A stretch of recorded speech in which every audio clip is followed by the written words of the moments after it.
The investigation and report about Hamas and the sexual violence that they committed on October 7th and after has just been released. So let's break down some of the details. The report, which was published by the Dina Project, reveals that Hamas didn't just kill. They raped, tortured, and mutilated civilians on a systematic scale. This is based off of evidence, testimonies from freed hostages, survivors from the Nova Music Festival, eyewitnesses, first responders, and the therapist who treated the victims. The full report includes findings from 15 returned hostages, 17 survivors, 27 emergency personnel, and analysis of photographs, forensic evidence, and even footage that Hamas filmed themselves. The report makes it clear that sexual violence was not incidental, right? It was an extensive and deliberate action, that Hamas did this on purpose. Want to get it off your chest? You're in the right place. They accuse this show of being run by boobs. Well, let me tell you about us boobs. We're real and we're spectacular. Want politics and fun sprinkled with a lot of laughs? Heard in every state in the Union and 1,000 cities around the world. We just finished 17 years of broadcast excellence. Now in our 18th year, the Dave Weinbaum Show is streaming live all over the world.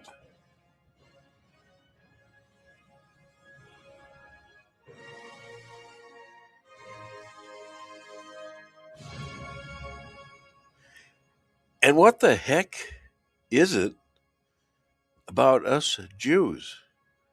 Almost 4,000 years and only 15 to 16 million of us tragically expelled from the only indigenous country God has ever given to anyone before and since.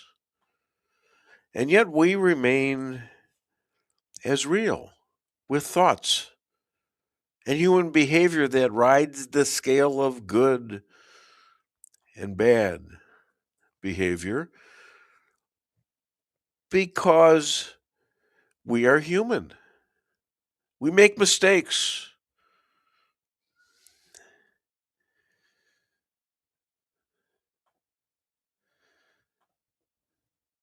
Because, well, we must bury themselves. Most of the Jews buried themselves in biblical fear of offending what God wants from them, to admit their sins and ask for forgiving and continued love. Statistically, we are 0.2 of 1%. 0.2 of 1% of the world's population, yet we account for 22% of Nobel Peace Prizes from 1901 to 2025. Outstanding in economics, physics, chemistry, and medicine, math, business, innovation, etc. All this most evident among us Ashkenazi Jews, which I mentioned it because I happen to be one. Unlike people like me who didn't study Torah, that's me, or Talmud as much as others, like my ancestors did, almost all of us were murdered by the Roman Empire, the rest kicked out of Israel and spread all over the world, suffering as second-class citizens in the Inquisitions of Spain and Portugal, culminating in the Holocaust attempt to murder every Jew on earth, including children and women. In Germany and Poland, France, Italy, sending millions of Jews to death. But thanks to God, we won back our country, Israel, in 1948, and continue to fight those who hate us and seek to murder us, and partnering up with others who see the light and want to have a better life for themselves. Hi there, welcome to the Dave Weinbaum Show. My name is Dave Weinbaum, and we have a visitor here. A little early in the morning for her, but hi, what's going on? You need a microphone or something, don't you? Can you go over there and sit down, because nobody's going to hear you? I don't know what the hell you're here for, but well, I just wanted to come in and make sure that your shoes matched this morning. What do you mean? Well, yesterday when you came in for rehearsal, Yeah. I looked down and you had two different shoes on. What? And they didn't even really look alike. One was a light color and one was a dark color. Oh my gosh. She's got a picture of this. Look at that. I actually did this, and because you know what, I'm proud of being an old man. Well, and sometimes you forget, but nobody caught me. My wife didn't catch me. You know why? Because she's always walking around with two different shoes just to make sure what matches. Do you ever do that? No, I don't think so. Okay. But I will say that I, of course, sent her the picture, and she said you had a pair that looked just like that at home. I really didn't know. I'm not looking at my feet. Okay. Yeah. And thank you for the old man reminder. Well, I didn't say old man. That was you. I know. Thank you. No All problem. Right. Oh, besides this overstepping our boundaries here about old people, we have a great show coming up. And as soon as I find it, we're going to be talking to the rabbi, not the rabbi soon, but J.J. Bradshaw at 8:07, the rabbi at 8:35. Chris Adamo will be back at 9:30. Bob Willis is going to be there. He has got a lot of stuff to talk about, not just his books, but all sorts of stuff. And he is going to stay on with, I think, if they can all stand each other, Jeff and Stephanie, or Steph Jeff, as I like to call him, 10:30. And tomorrow is, let's hear it for J.P. J.P. Maxwell. His birthday is tomorrow. Yeah, give yourself a round of applause. Now you can shut the hell up. All right, and let's talk about Rick Henderson. He's going to be great. And he's getting better, by the way. He's been having problems with his legs. And he's getting much better, and thank God for that. And he's out there in Salem, Missouri. That's all the bits and the clips. And we have a gentleman there on. He looks sharp too, and he's got his cup of whatever it is, probably whiskey. He's a tough old guy. He is old. He's 257 years old, and he started out as a revolutionary kid. He helped with the Constitution. He is a constitutional expert, and he's calling all the way from Rolla, Missouri. Please welcome my good friend John Jeffrey Bradshaw. Thank you, Dave. How are you? I'm pretty good. Actually, I'm not in Rolla, Missouri, and I am old as the hills, but at least I put the same shoes on every day. Yeah, thanks for that. Yes, I heard that. Yeah. That was uncalled for. All right, yeah, play it again. Yep. Can't even see my shoes on it. Why? We're blocking it off with your name. We're honoring really you good. While you are trying to hurt me. Look at that. Well, they kind of look alike, don't they? Yeah. What is so good? You just went out, JP, JJ. Say, let me tell you, this week has been a hell of a week, and I got some high points to hit. You were talking about Israel, of course, and anti-Semitism, and I probably won't get much into the anti-Semitic part of it, but I got to tell you, Israel has pounded the hell out of Lebanon. Why? Well, the Houthis in Lebanon and Hezbollah had a little plot going. They were planning to overthrow the government of Lebanon and attack Israel pretty seriously. What did Benjamin Netanyahu do? He hit more than 100 sites in Lebanon, pounded the hell out of them. Now, Israeli intelligence is probably the best on this planet, and you've heard me Probably. say it before. As far as Middle East intelligence goes, there's nobody beats them. Nobody. And look like they've been watching this for a while and pounded the hell out of them, Dave. I'm so proud of them because they averted what could have been another bloodbath. This These is at the guys- same time they're fighting Iran How about that? with the United States as their partner. How about This is that, Dave? incredible. This I mean, tiny country. There's less than 50. There's like 8 million Jews there, Yeah. and 15 million, maybe 16 million across the world. That's crazy. They're surrounded by 1.3, 1.4 Muslims, billion Muslims. I mean, it makes you think there's some miracles going on, doesn't it? There are. The motivation of Israel has always been a shining star. And the reason, of course, is when you're fighting for your very existence, you're going to put out everything you got to make sure that you and your country survive. And they've done that in spades. I just love it. Yeah. So for those in Lebanon, you Muslims who would kill the Israelis if you had a chance, would kill every Jew that you could. The fact that Israel just spanked you back to the Stone Age makes me smile a lot. It's a very good thing. And am I pro-Israel? You bet your ass I am.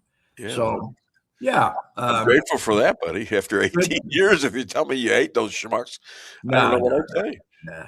I'm not a hater. I do have a considerable dislike for Muslims, but that's beside the point. Is it all Muslims now? Come on.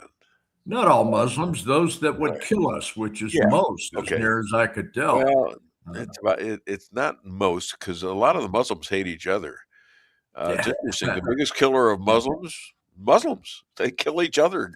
Sunni and Shia has gone back thousands of years. Right, Shia being the ones that want to kill everybody. I'm fine with that. You guys want to kill each other, knock yourself out. I'm fine. Yeah, with it. But it ain't just them out of the people that are going to kill. They don't like Christians, although they'll work with anybody for a while. And you look at the United States, they got a lot of Muslims working with the Christians. They hate Christians. They hate Jews. They hate everybody that's not a Muslim. With them, you watch this guy Mondavi up in New York City. Oh, that you watch right now he's kissing the Christians, and he is going after the Jews. But you wait a while, and as he gets settled, he's going to go after the Christians and the Jews. I had not prepped for him, but I've got a few thoughts on him. Sure. If you look at what he promised when he was campaigning, none of that is coming about. The free buses, free subways ain't going to happen. He wants to tax the hell out of anybody that's got a couple of shekels to rub together in New York. So what's happening? The folks with money are leaving. Well, surprise. Yeah. This shouldn't come as a big epiphany to him. I mean, come on. This guy is going to fail. He's going to fail badly. And I think what you're going to see is an effort right soon to impeach him and kick him out of government. But the guy got elected. How do you get elected? You even had some idiot Jewish people vote for him. Well, it's like voting for Hitler if you're Jewish. The stupid voted for him, but the movement is afoot. Like I said, I hadn't prepped for this, but it's stuff that I was reading this last week. In the boroughs of New York City, you have what are called borough chiefs. They're essentially the mayor of a borough. They coordinate things inside the borough and make things run smoothly, or at least ostensibly run smoothly. And he's already got borough chiefs talking to each other saying, how do we get rid of this schmuck? He's absolutely wrecking our city. Are you all watching this man talk Yiddish right now? I mean, look at him.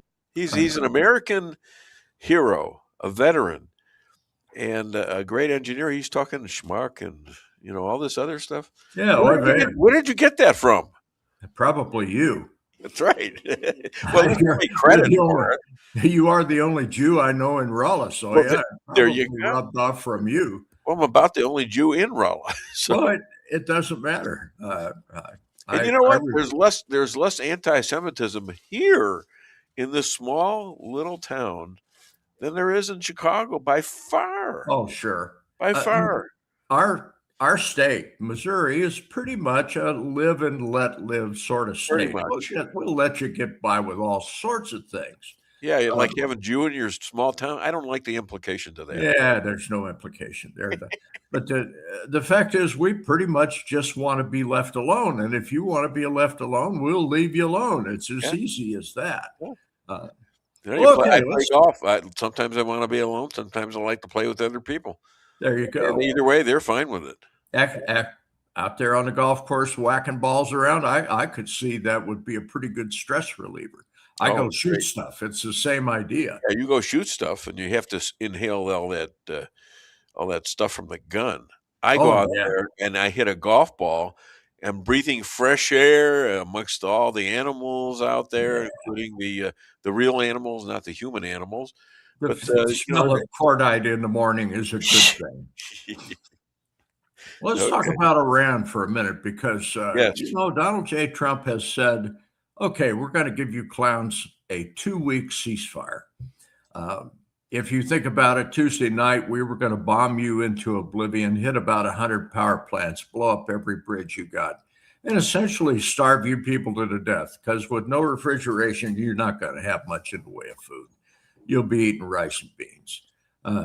And he backed away from that because Iran made some noises that perhaps they were willing to negotiate.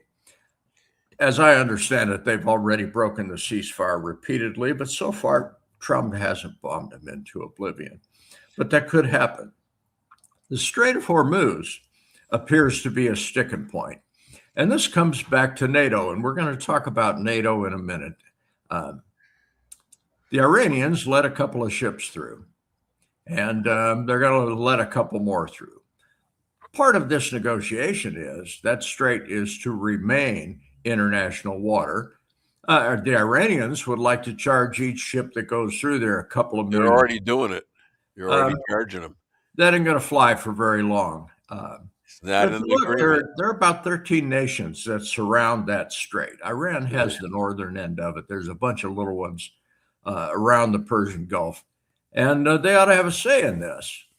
Well, let's talk about Europe for just a second.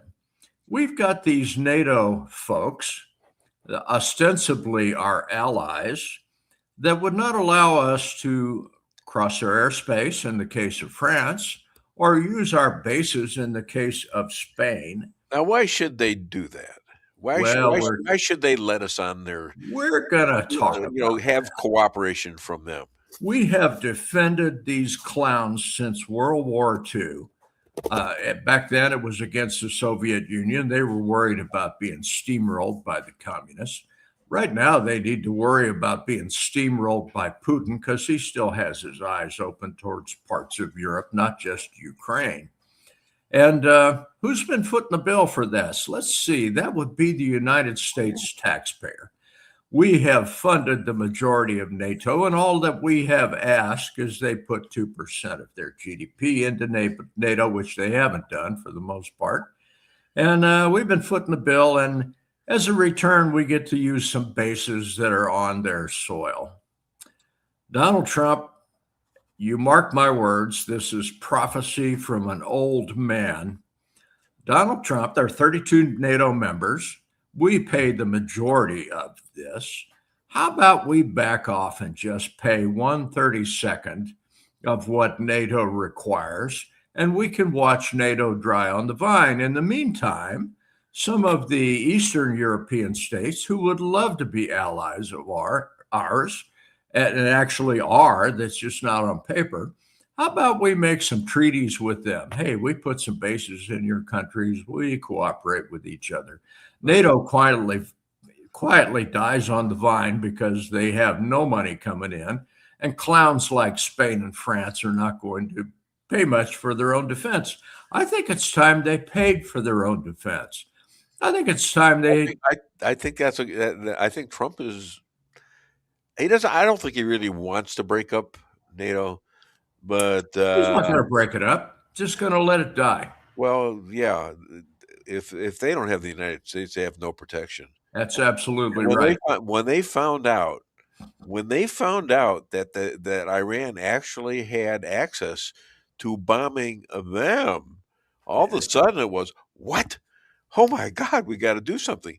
But apparently they haven't done anything. Isn't that a big deal? And they're not going to do anything. They've got these pansy governments that they have elected over decades that aren't going to do a darn thing. Beyond that, they have had open borders way worse than we have open borders. And they've let their enemies in. In fact, their enemies are part of their government. Their enemies actually have veto power in their Senate. So give me a break, boys. You guys brought this on yourself. To deny the United States use of crossing your airspace or using our bases on your soil to attack Iran, we're going to remember that. Yeah. Donald Trump is going to remember that.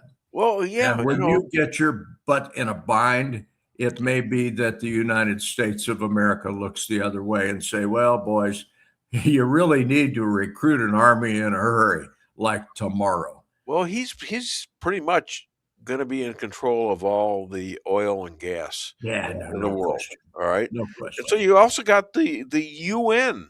They've become an enemy of this country and Israel. The EU, the European Union, China, South America. I mean, Canada, Mexico, Cuba, Venezuela. All of a sudden, we have captured them as well, they were bad, but now they're looking at us for guidance. And it looks like we're becoming the masters of the entire universe, along with, our friend Elon. It's incredible. They're even going to the moon, going around the moon now, and maybe going to Mars. Mm-hmm. It's incredible what's happening here. Well, it is.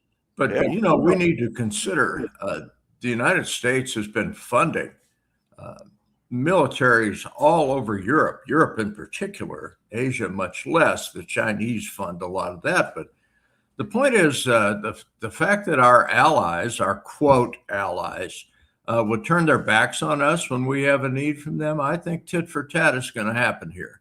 Now, whether Trump does something as drastic as saying, okay, we're not in NATO anymore, I'd probably just defund them down to 132nd and let them die on their own.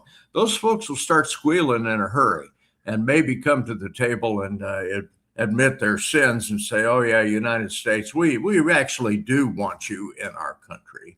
Yeah, well, they got a major problem in their governments now because they've allowed the Muslim takeover Indeed to pretty well control them, especially in England. Yeah, let's take a look at Great Britain. England and Germany. Some of them are starting to bar them. But it might be too late. Century ago, Britain ruled the seas. Yeah. Britain doesn't even have a navy of any consequence anymore. They've retired the ships, and they have a government that says, yeah, we don't need that. The United States will take care of it. If you say something anti Germany anti-England or the Muslims, they will put you in jail. Oh yeah, yeah.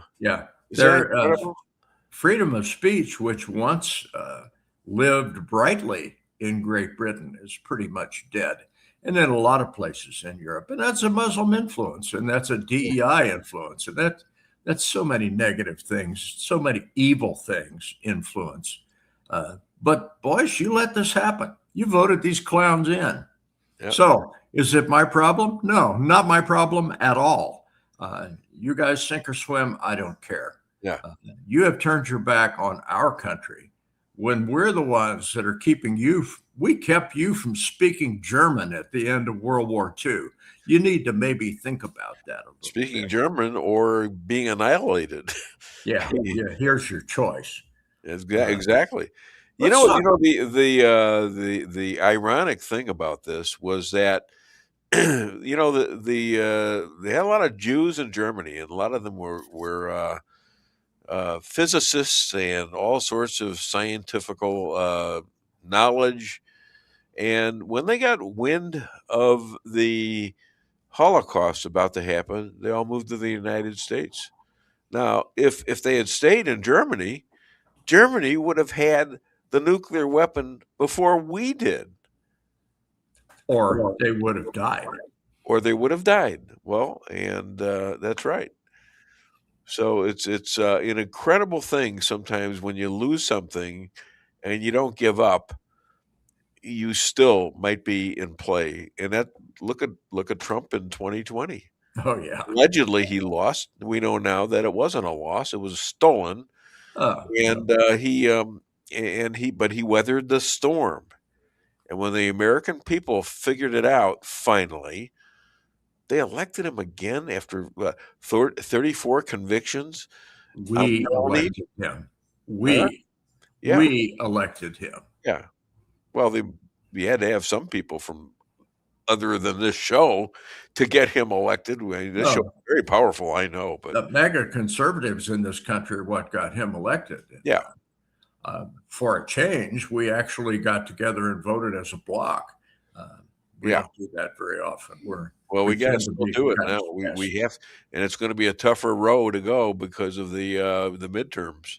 You know, I got this is unverified. All right, I read this from a single source, and I could not find a second source for it.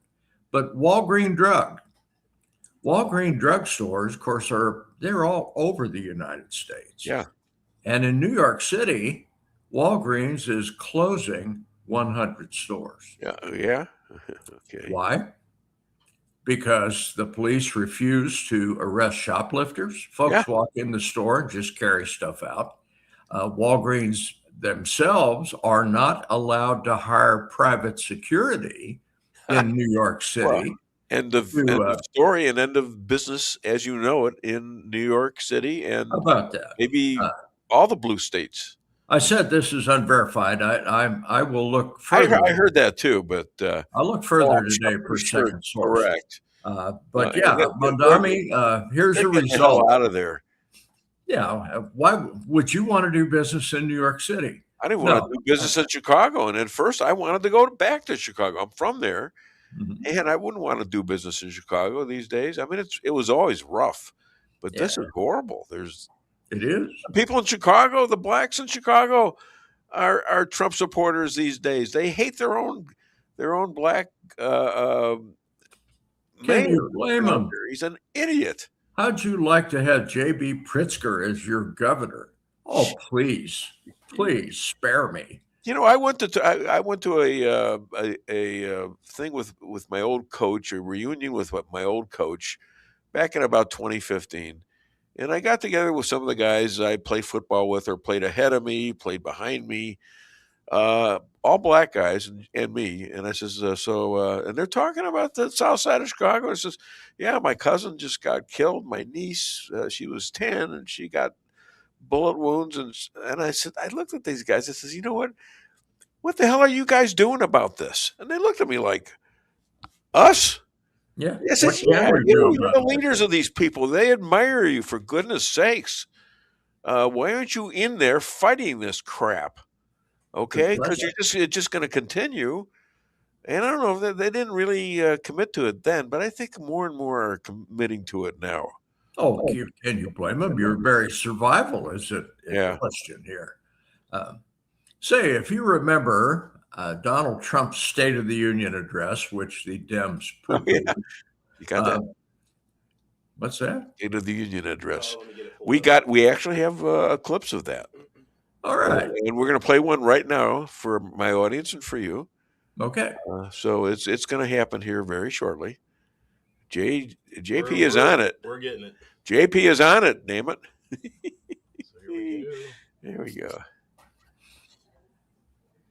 Almost there. There it is. Oh, I love that. All Americans can profit from a rising stock market. Let's also ensure that members of Congress cannot corruptly profit from using insider information.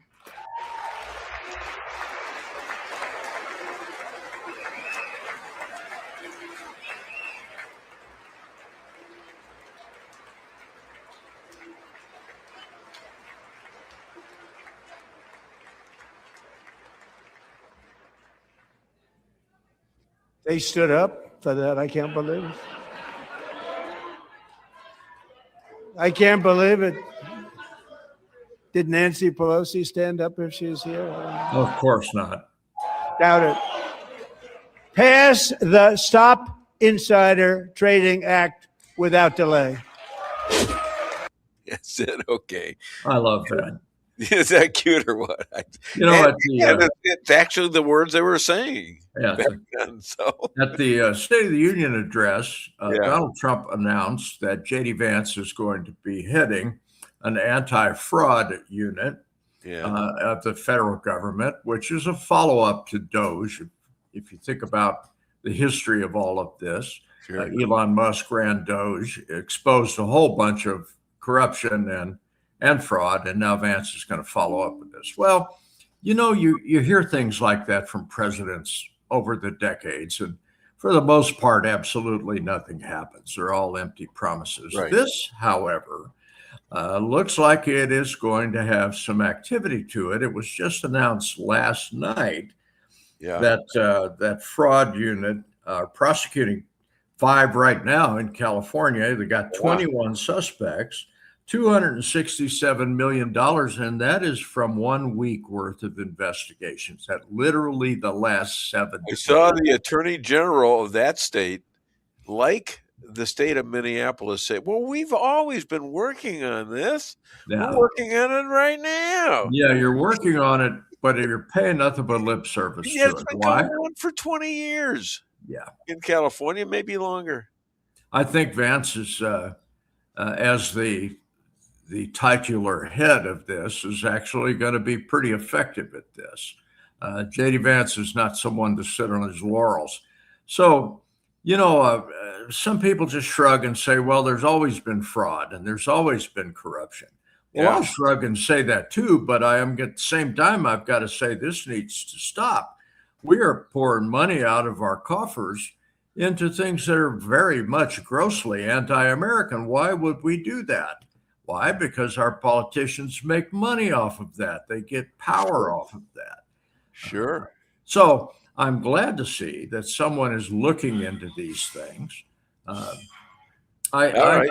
Well, let me get to the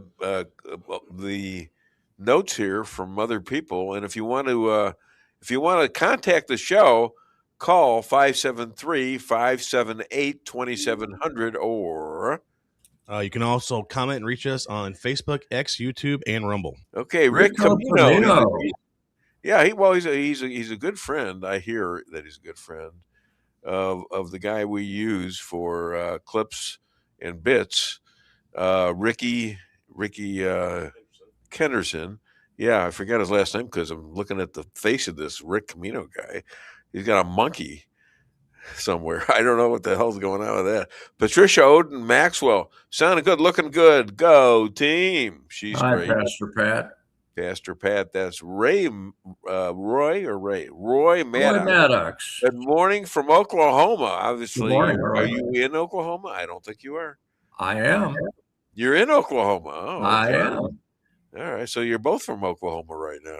Well, he lives here. I just swing through and visit once in a while. But say, as long as we're talking about Pastor Pat, recall that we have the Rabbi coming for a visit here pretty soon. Yes. And, you need to put a clip on for him. Yes. And you know who popped up on my phone, on my video right here on the computer? Well, Rabbi look at Moshe. that. Rabbi There's Moshe. my So we're friend, going to the say Rabbi. goodbye. We're going to say goodbye to you, and we're going to get the Rabbi on. Make sure you talk to each other. Say hello. Hi, JJ. Rabbi Moshe, it's good to see you, and I will see you in person pretty soon. Let's hear it.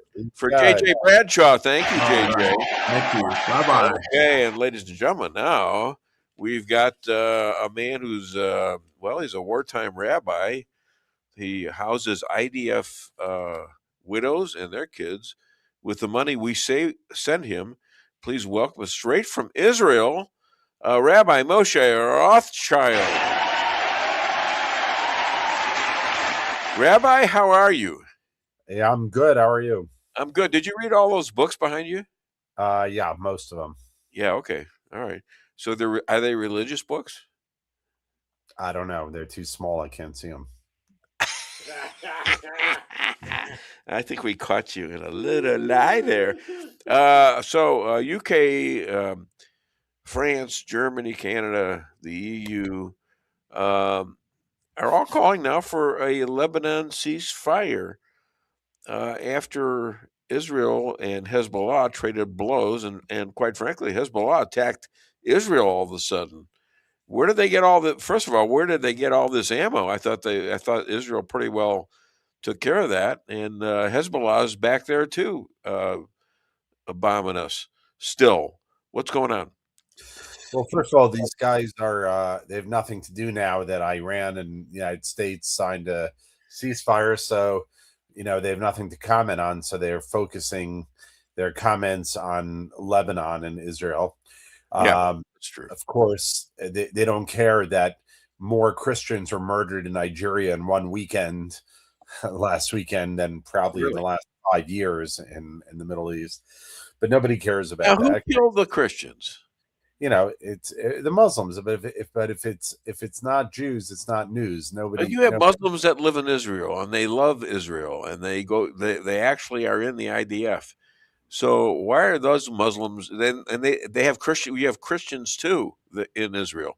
So why are the Muslims in Israel not killing the Christians? Well, because we're a democracy. We're a normal country where you can't just do that. What's going on in Lebanon is that you have Hezbollah. The only way I can explain it is imagine in Mexico. You don't have to imagine, but in Mexico you have cartels. Yeah. And imagine the cartels took over the country, and they're influencing and running the government.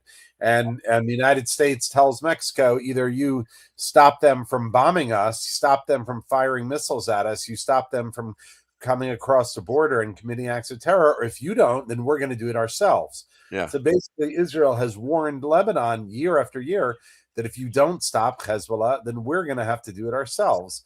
And so basically, Israel is attacking Hezbollah positions where we have no war with Lebanon and the Lebanese people. We're attacking Hezbollah. And basically, if Lebanon wants it to stop, then they have to stop Hezbollah. They have to disarm them. They have to prevent them from encroaching on the border. And if they don't, then Israel is going to reserve the right to defend ourselves. What you're saying is that Lebanon really controlled this by not doing anything. Yeah, and you know what? Israel's willing to help. We're willing to help Lebanon. We're going to move the lines back a little bit. Yeah, we got to push the border back, create a buffer zone, and Lebanon has to take control of their country. They have to take control, and it's enough. Enough is enough with the terrorists influencing and controlling Lebanon. So it's sort of like Hezbollah's story too. You kept on dancing with them. You mean Hamas? Every other, I'm sorry, Hamas, right? You started dancing with them in 2005, and they elected Hezbollah in the Gaza. Right. They elected them, and they sent we actually took out all the Jews, even the dead Jews, out of Gaza. Now I don't know. Did we own Gaza at the time? Yeah, well, look, Gaza was controlled by Egypt, and in the 6-Day War, Israel took Gaza from Egypt. We offered to give Gaza back to Egypt, but Egypt didn't want it. Okay, so in effect, you were the governing.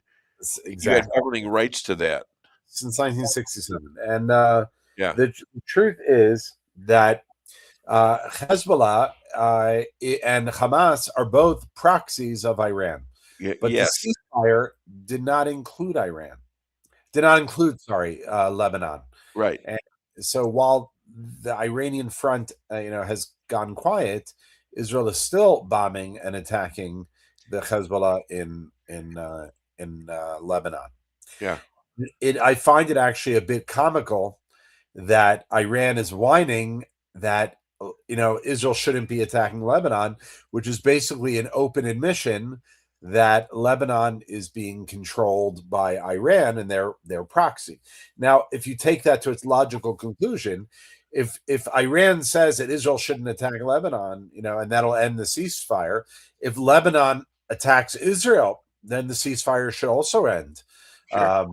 And if they're just a And it has proxy, nothing to do with Iran. I mean, in terms of the settlement between the United States and Iran, they have no right to demand that Israel cease fire by itself without an agreement. yeah, They're demanding it. yeah. Look, I think this ceasefire is no more than mowing the lawn, and Yes.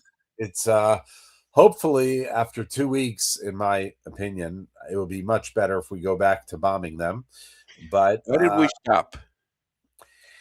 you know what? I'm not 100% sure.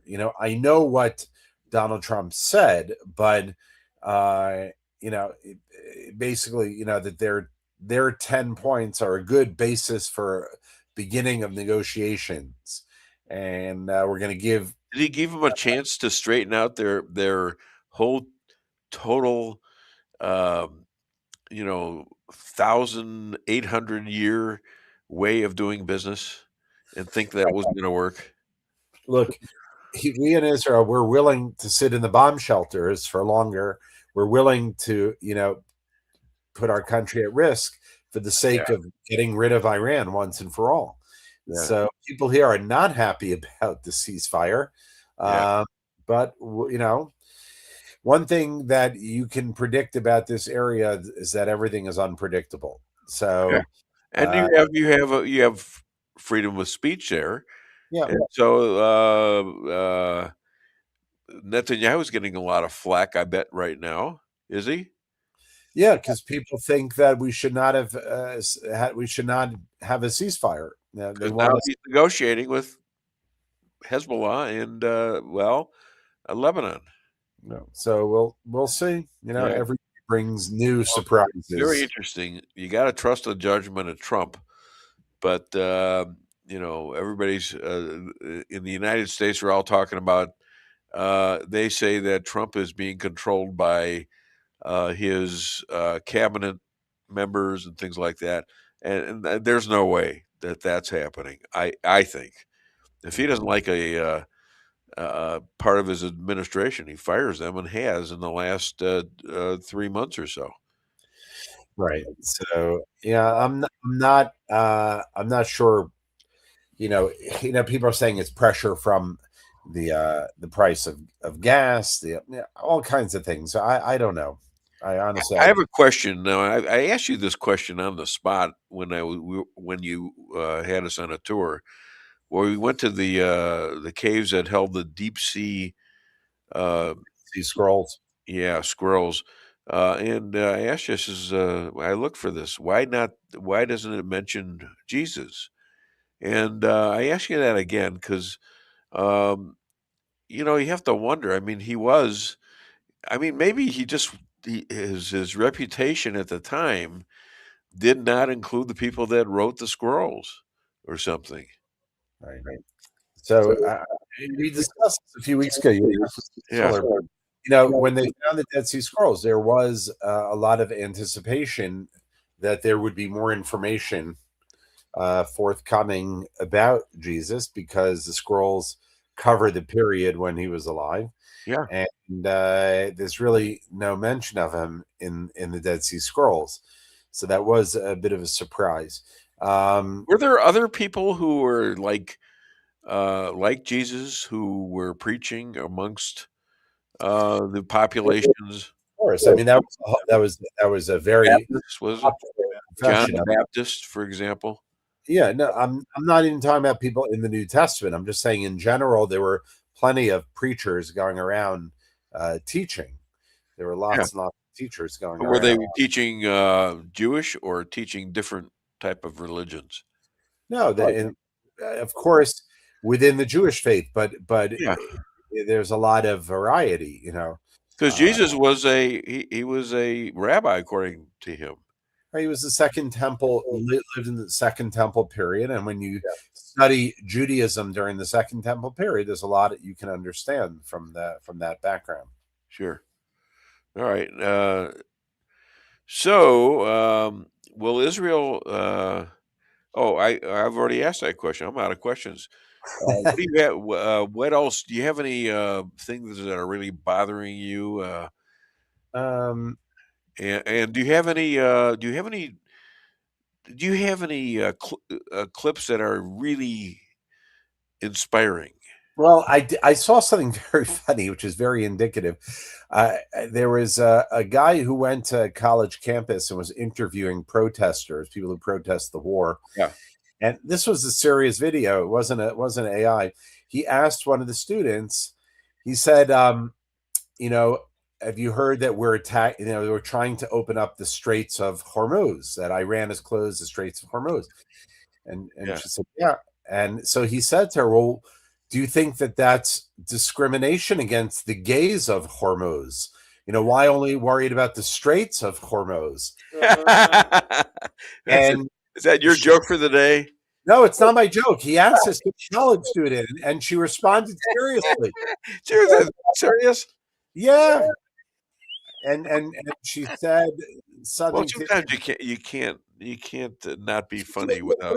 He was like saying, well, that's how people are. People are so discriminatory, and this.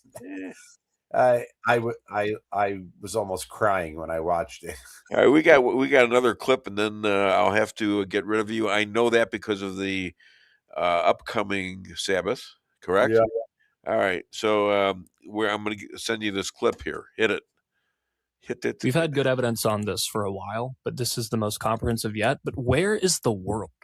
Where are they? Despite all of the evidence, the international response, especially from women's organizations and UN bodies like United Nations Women, have been disgracefully silent. You guys remember the Me Too movement? The movement that began in 2017 to expose and stand against sexual assault and harassment, especially by powerful figures? The central message was very simple. It was believe survivors, speak out for them, and demand justice. But yet today, when Israeli men, women, and even children come forward with brutal testimonies of sexual violence, when we have comprehensive reports, the very institutions that once amplified the Me Too movement are quiet. The crimes of Hamas on the 7th of October were not just acts of war. They were war crimes, crimes against humanity, and crimes of sexual terror. And they used rape as a weapon of war. If you want to read the full report, go to the DinaProject.org. I'm going to be doing a full breakdown on my YouTube, so if you guys aren't already, make sure to subscribe. The link is in my bio. Now he's discussing 10/7/23 and what was done to the people there. So, your thoughts? Yeah, this kid, I don't know, moderate case, I think. Yeah, he's a Christian, young Christian. He is incredible, isn't he? Yeah, I really like him. I've been watching a lot of him. Yeah, and I think his comments are so incredibly insightful. You got time for another clip? It's a 47-second one. I just sent you on your sent it to JP also, the clip about the Straits of Hormuz. Oh yeah, that's a good one. What about the gay guys? All right, I'm going to share it so we can. That's weird. So we can check I don't know if you can pull it up, JP, but just send it in your. That's from Chris Adamo. No, wait a minute. Yeah, there it is. Click on it. It's on Instagram. Oh, there it is. Okay, so you got any sound on there? Yeah, I'm gonna have to do it a certain way. I'll have to reshare it so it actually shares correctly because sometimes it acts weird. Okay. This is gonna be funny, guys. Here it is. Let me get down here where I can actually. I think it's just historically, gays have always been very discriminated against, which is wrong on so many levels. Even in war. Yeah, even in war. It just takes more reform in government, obviously, and then also educating society. Just feel like if we're going to go in there, we can't leave the gay people behind. Right. I don't think we should go in there at all, but if we're going to, the gays of Hormuz, we could turn it into Fire Island. For sure. Oh my gosh. Oh, that is so funny. Thank you for that, Rabbi. Oh my God. All right, on that point, other than DWS, where can people contribute and buy your book? They can, excuse me, they can go to the website secretsofthehebrewbible.org, or of course they can go to our website israelalliance.org, or there we go, facebook.com/Global Israel Alliance. We'd love to. Are you okay? Did we get everything? Because I was kind of interrupted you. If you can't put two words together, learn how to paraphrase. But boom, there you go. All right, Rabbi Moshe Rothschild, all the way from Israel. Get these wars over and start signing up more people for the Abraham Accords. Okay, Yeah, I'm on it. Thank you, my friend.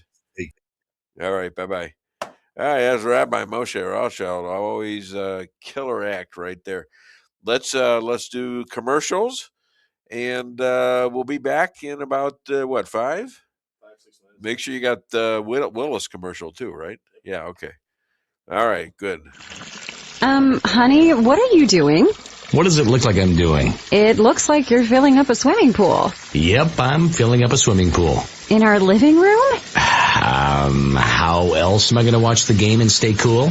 If your AC is on the fritz, call Hartley's Climate Control. Hartley's is the area's best in HVAC repairs, installs, and maintenance. Knowledgeable, honest, and dependable. Serving Rolla and the surrounding areas for commercial or residential needs. Hartley's Climate Control. Community born, community raised, community serving. Call Hartley's Climate Control today at 573-368-3163.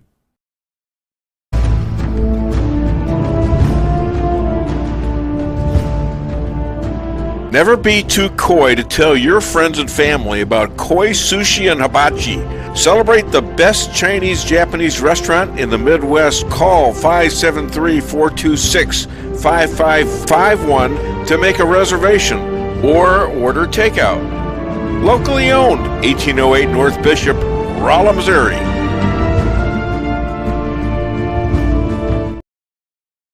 We can sum up McDonald's new crispy chicken sandwich in one word. Crispy, but also juicy and tender. Okay, it's crispy, juicy, tender, all one word. But then, also pickle. Oh, and potato bun, which is 2 words.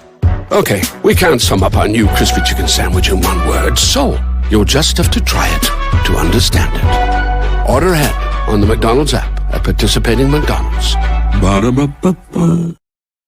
Merrill's Quarry and Asphalt, 40 years serving cities, counties, and everyday businesses with driveways for people who live and work in our little piece of heaven right smack dab in the middle of America. Call 573-578-9101 for your free estimate of rocking, rolling, paving, driveways, sealing, and striping too. That's 573-578-9101 for your free estimate.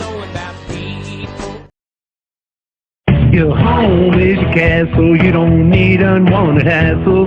Don't let those creatures move in to stay. Let us protect your investments. That's what we're all about. Plank Termite and Pest Control will save the day. Plank is locally owned and family operated right here in Rolla, a Google preferred business. Our customer service and your satisfaction is our #1 goal. So call Plank today at 368-3333. Plank Termite and Pest Control will save the day. At your locally owned Price Chopper, our standards are high because we know yours are. See for yourself what an incredible fresh selection of grocery items we have in store. Talk to our expert meat associates about what you're looking for. They're happy to meet any special requests like custom cuts, or see our expert produce associates on how to pick out the best fruits and vegetables. Quality in the deli means fresh, full flavor, and always delicious. If you're craving fresh baked goodness, we have that too. You can expect the best selection and the best value while interacting with our friendly and knowledgeable employees. You can find what you're looking for fast and easily at the best prices at Price Chopper. Fresh savings every day.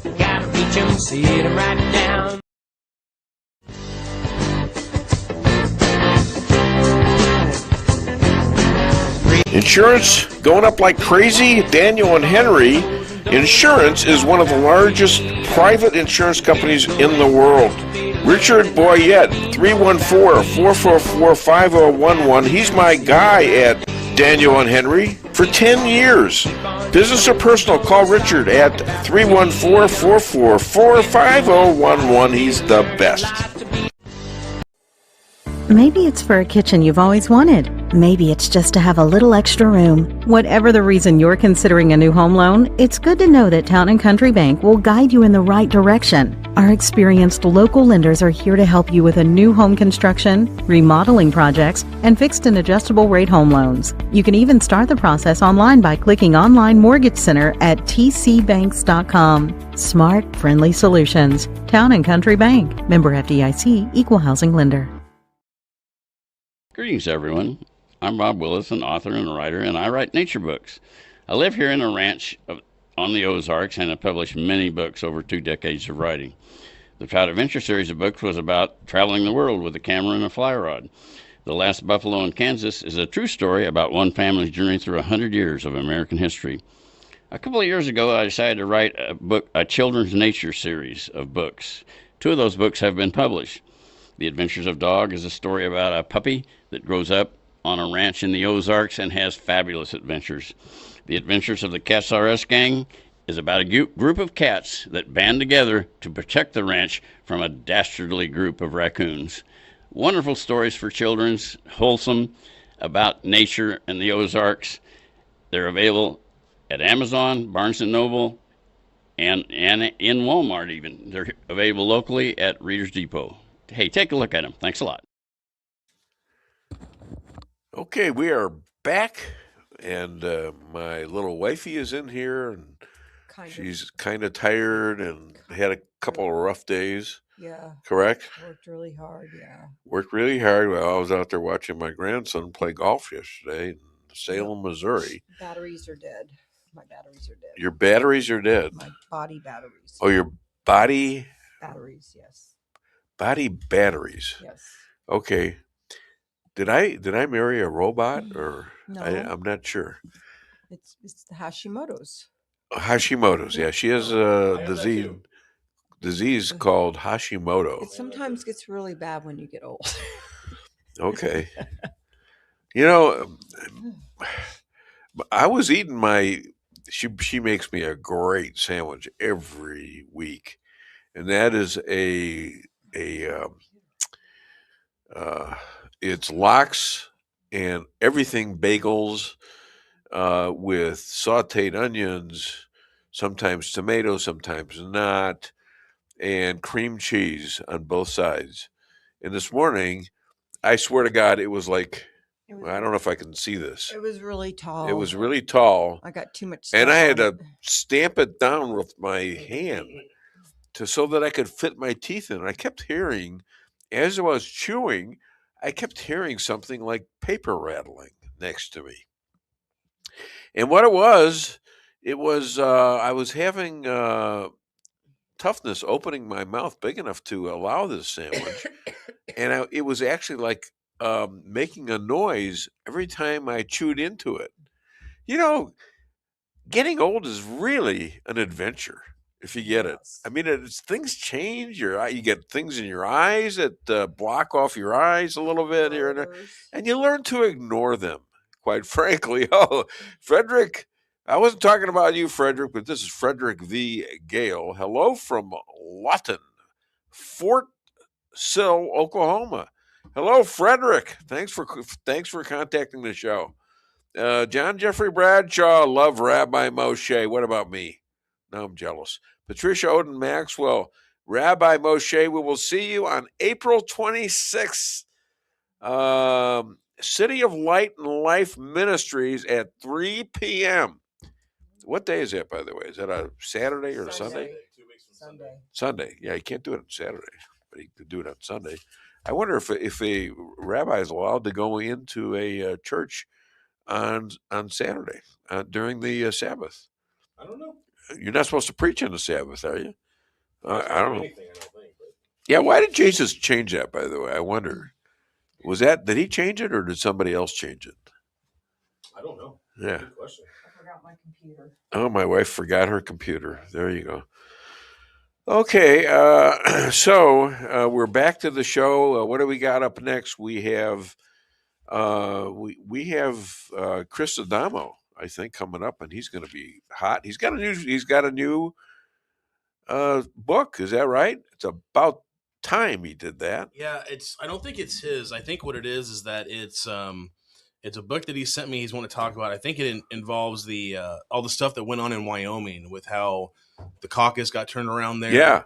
And I think it's some kind of publication talking about all that, and he is probably mentioned in it. So he sent that to me. He's got a lot of stuff on his site. He really does. And by the way, did you ever see this before? What is that? Show that up close. This is from 2004, I believe. All right, so here's a guy. He is the coach of the Brazilian. Is it a Brazilian team? It was Brazil. We found out this was back 2 years before they won the World Cup. So this is back in 1999, just before they won. 1999. Yep. And I've been writing quotes and going in the Reader's Digest and Forbes and other publications, National Enquirer even, and so I was getting a lot of stuff published back then, and I was looking around. You always like to look and see where you're at. The internet being relatively new back then, but I started picking up on people that were talking that were doing my quotes in a different language, and then I found this one where this gentleman is the coach of the Brazilian soccer team, and he used my quote, and then he signed the quote that I just found out that yesterday or 2 days ago, last week maybe, and the guy signed it, and he even complimented the quote. Yep. The English of it is, if you can't excel with talent, triumph with effort. So thanks to Judy, she actually got us the full story on this. This is published in Reader Digest. So what happened was this coach found this quote that you had published, and this was actually 3 years before they won the World Cup. He wrote the quote down on a piece of paper and handed it out to his team. Yeah. And then 3 years later, they end up winning the World Cup. So if you're looking who was responsible for them winning the World Cup, well, hello, if you can't excel with talent, triumph with effort, and they went out and they killed. Yep. Thank you for finally saying the quote. That was a much ado. Oh, don't say that. Don't say that. That would be cruel. How many quotes do you have published you taking in Spanish? Credit for the World Cup series? Well, of course. Well, he seemed to think it. I mean, look, the facts are there. At least the inspirational part of it. I mean, the facts are there. He gave this out. He loved it. He signed it. He's got this signed. He signed the damn thing. Okay. And he also went out. His guy's name was Scolari, Luis Felipe Scolari, and he has a 4-paragraph testimonial to this. 4-paragraph. You should read that. Yeah, well, yeah, it's in Espanol. I'm sorry, I don't speak these languages, but my name is in there, Dave Weinbaum. In Spanish, it's se na puder desacar se peto talento venca pelo es forco. I don't know if you can actually translate that to exactly what I said, but what the hell? Say is, again, thank God to Judy for doing the back research and then writing it down in English for us, because otherwise I would have had no clue. Like everything in my life, I tend to forget told me things. about all this when I started dating him, about how this had been very inspirational for a team.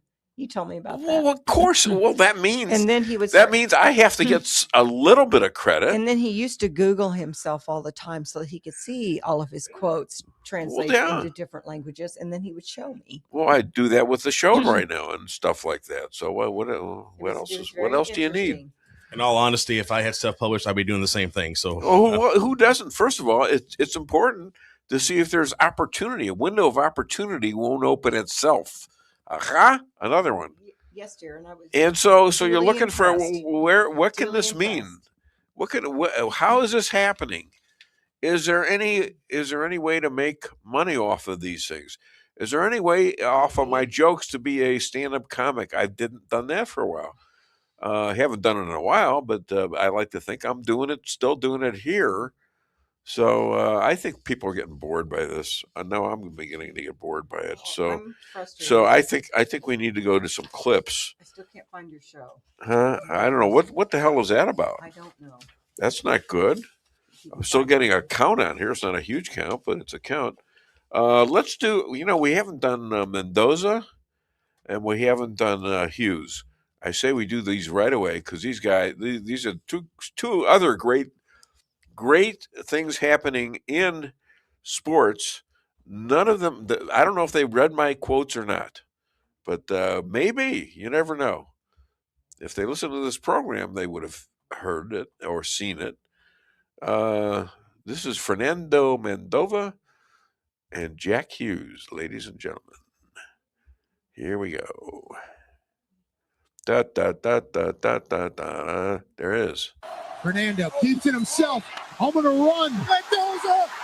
Mendoza. Hey.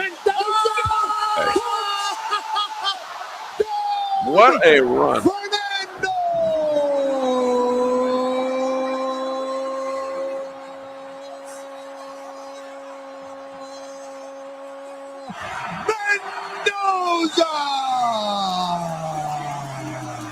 Way outside. Fernando keeps it himself. I'm gonna run. Mendoza. Down.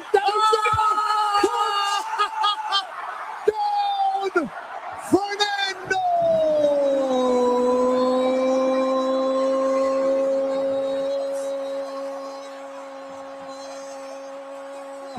Mendoza.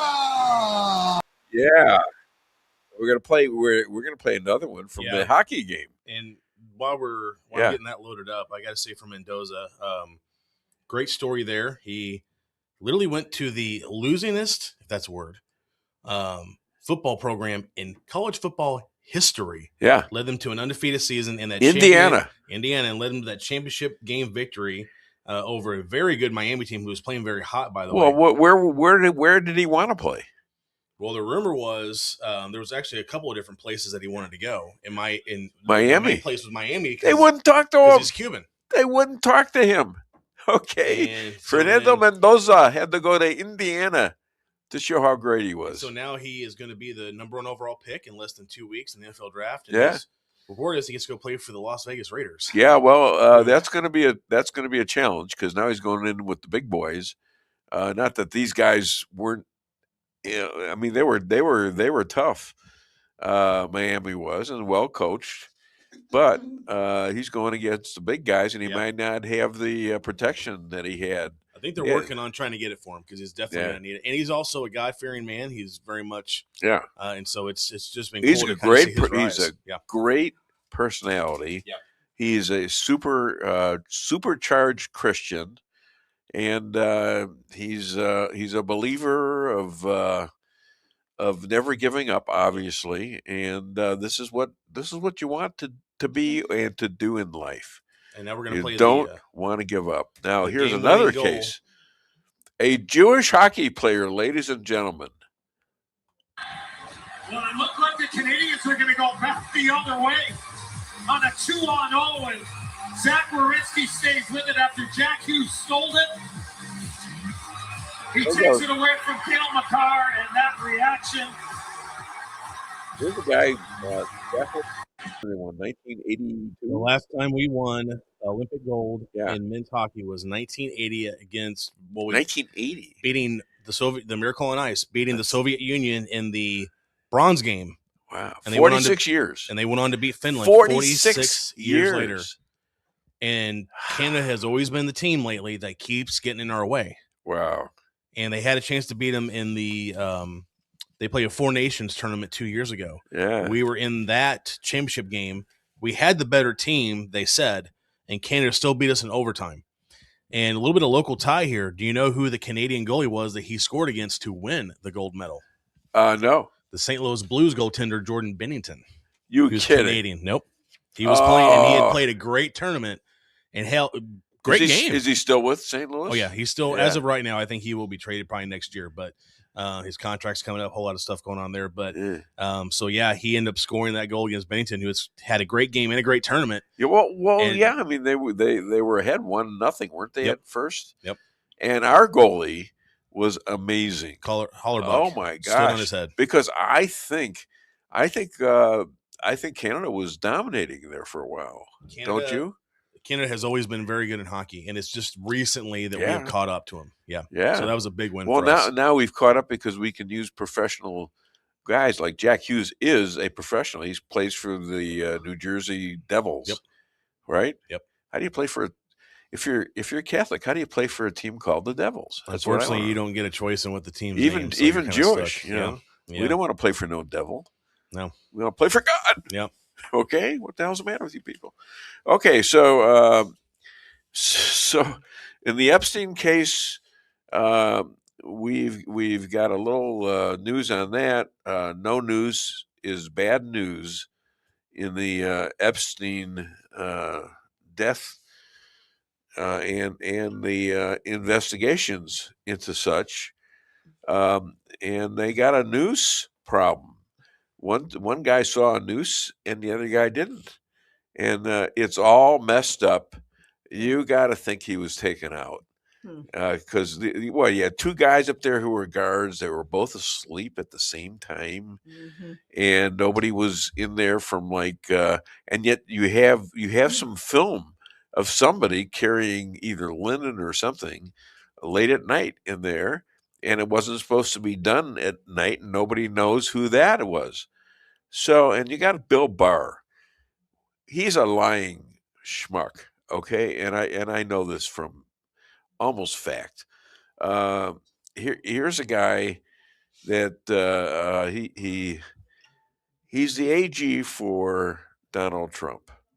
First of all, he lies about the 2020 election. He's still the guy, and they ask him, "Was this thing stolen?" And he says, "Oh, there's no way it was stolen." He never did an investigation. How the hell would he know one way or the other? As it comes out, there was plenty of evidence for that thing being overturned. And I had a friend who was he was a ex brother-in-law of mine, and he worked at Fox News.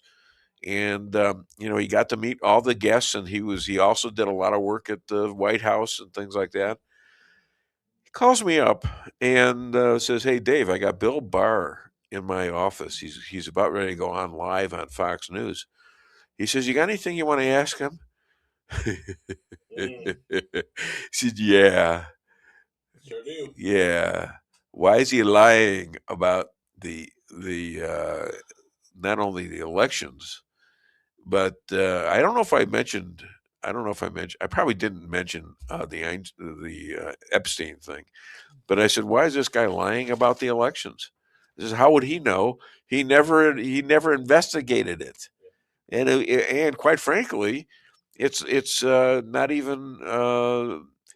It's still like he's still the attorney general, and he didn't. And how do you make a conclusion based on absolutely no evidence?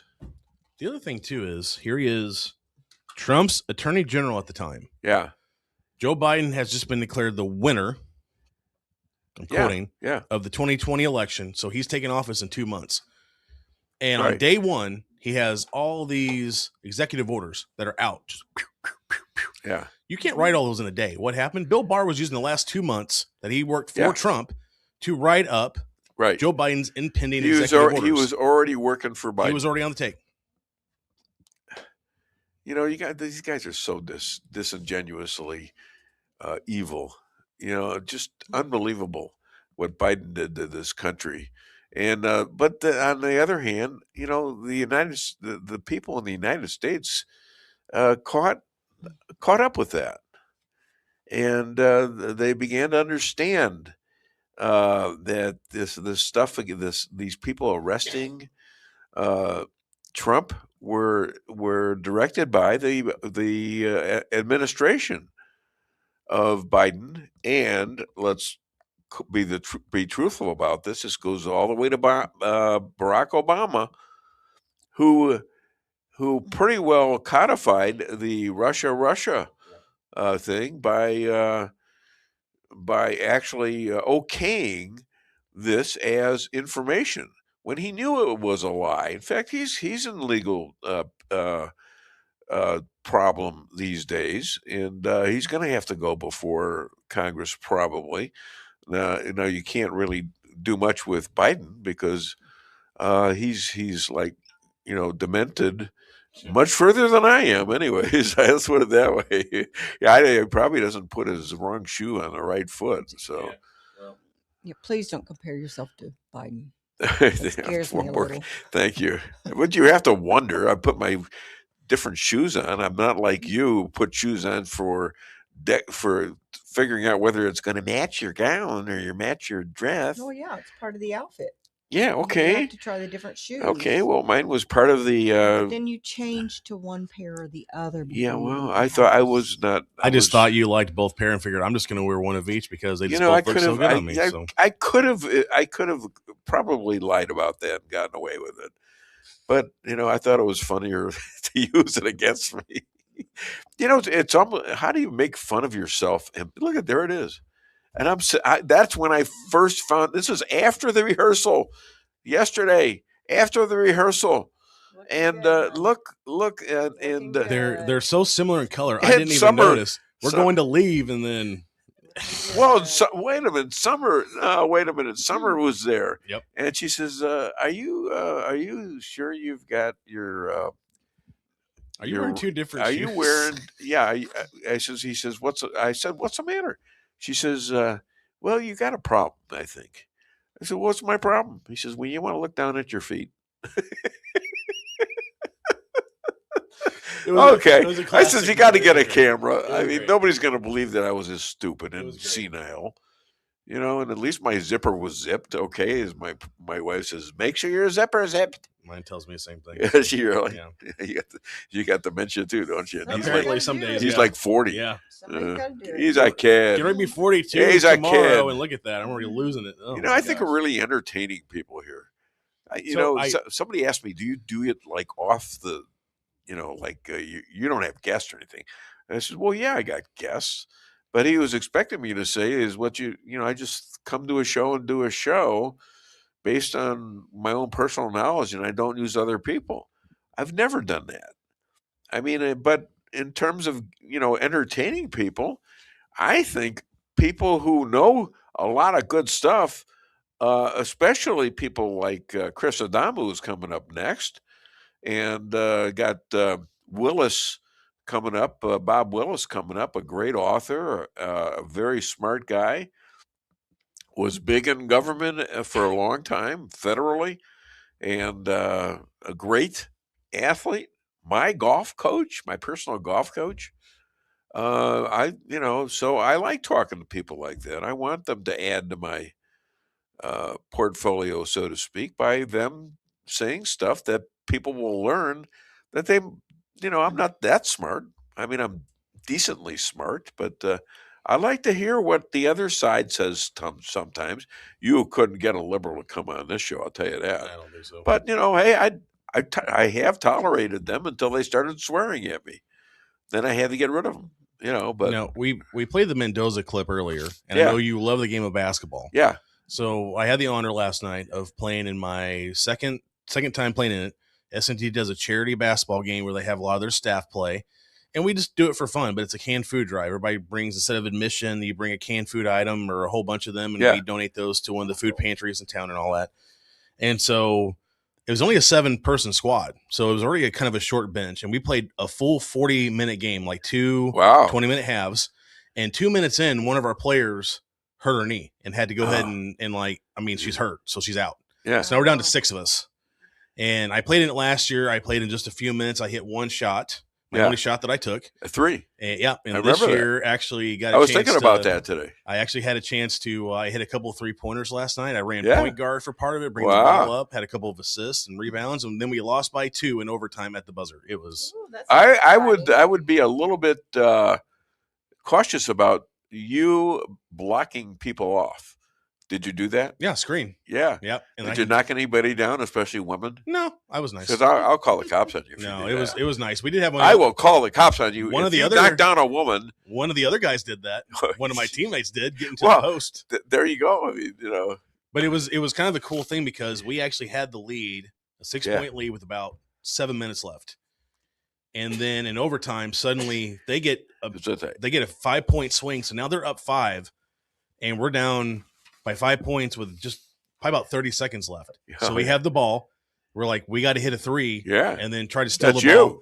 So what we did was, and they set up a play for somebody else. Oh. And they guarded him tight. So he kicks it over to me. I'm at the top. I hit the 3-pointer to get us within 2, and then we stole the ball.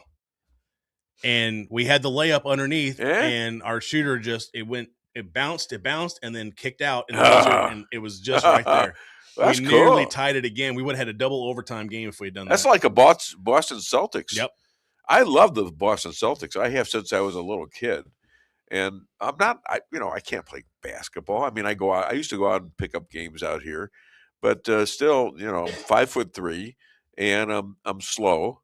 But one time I got real slim, and I had a few black guys complain about me, and they saying I can't take him.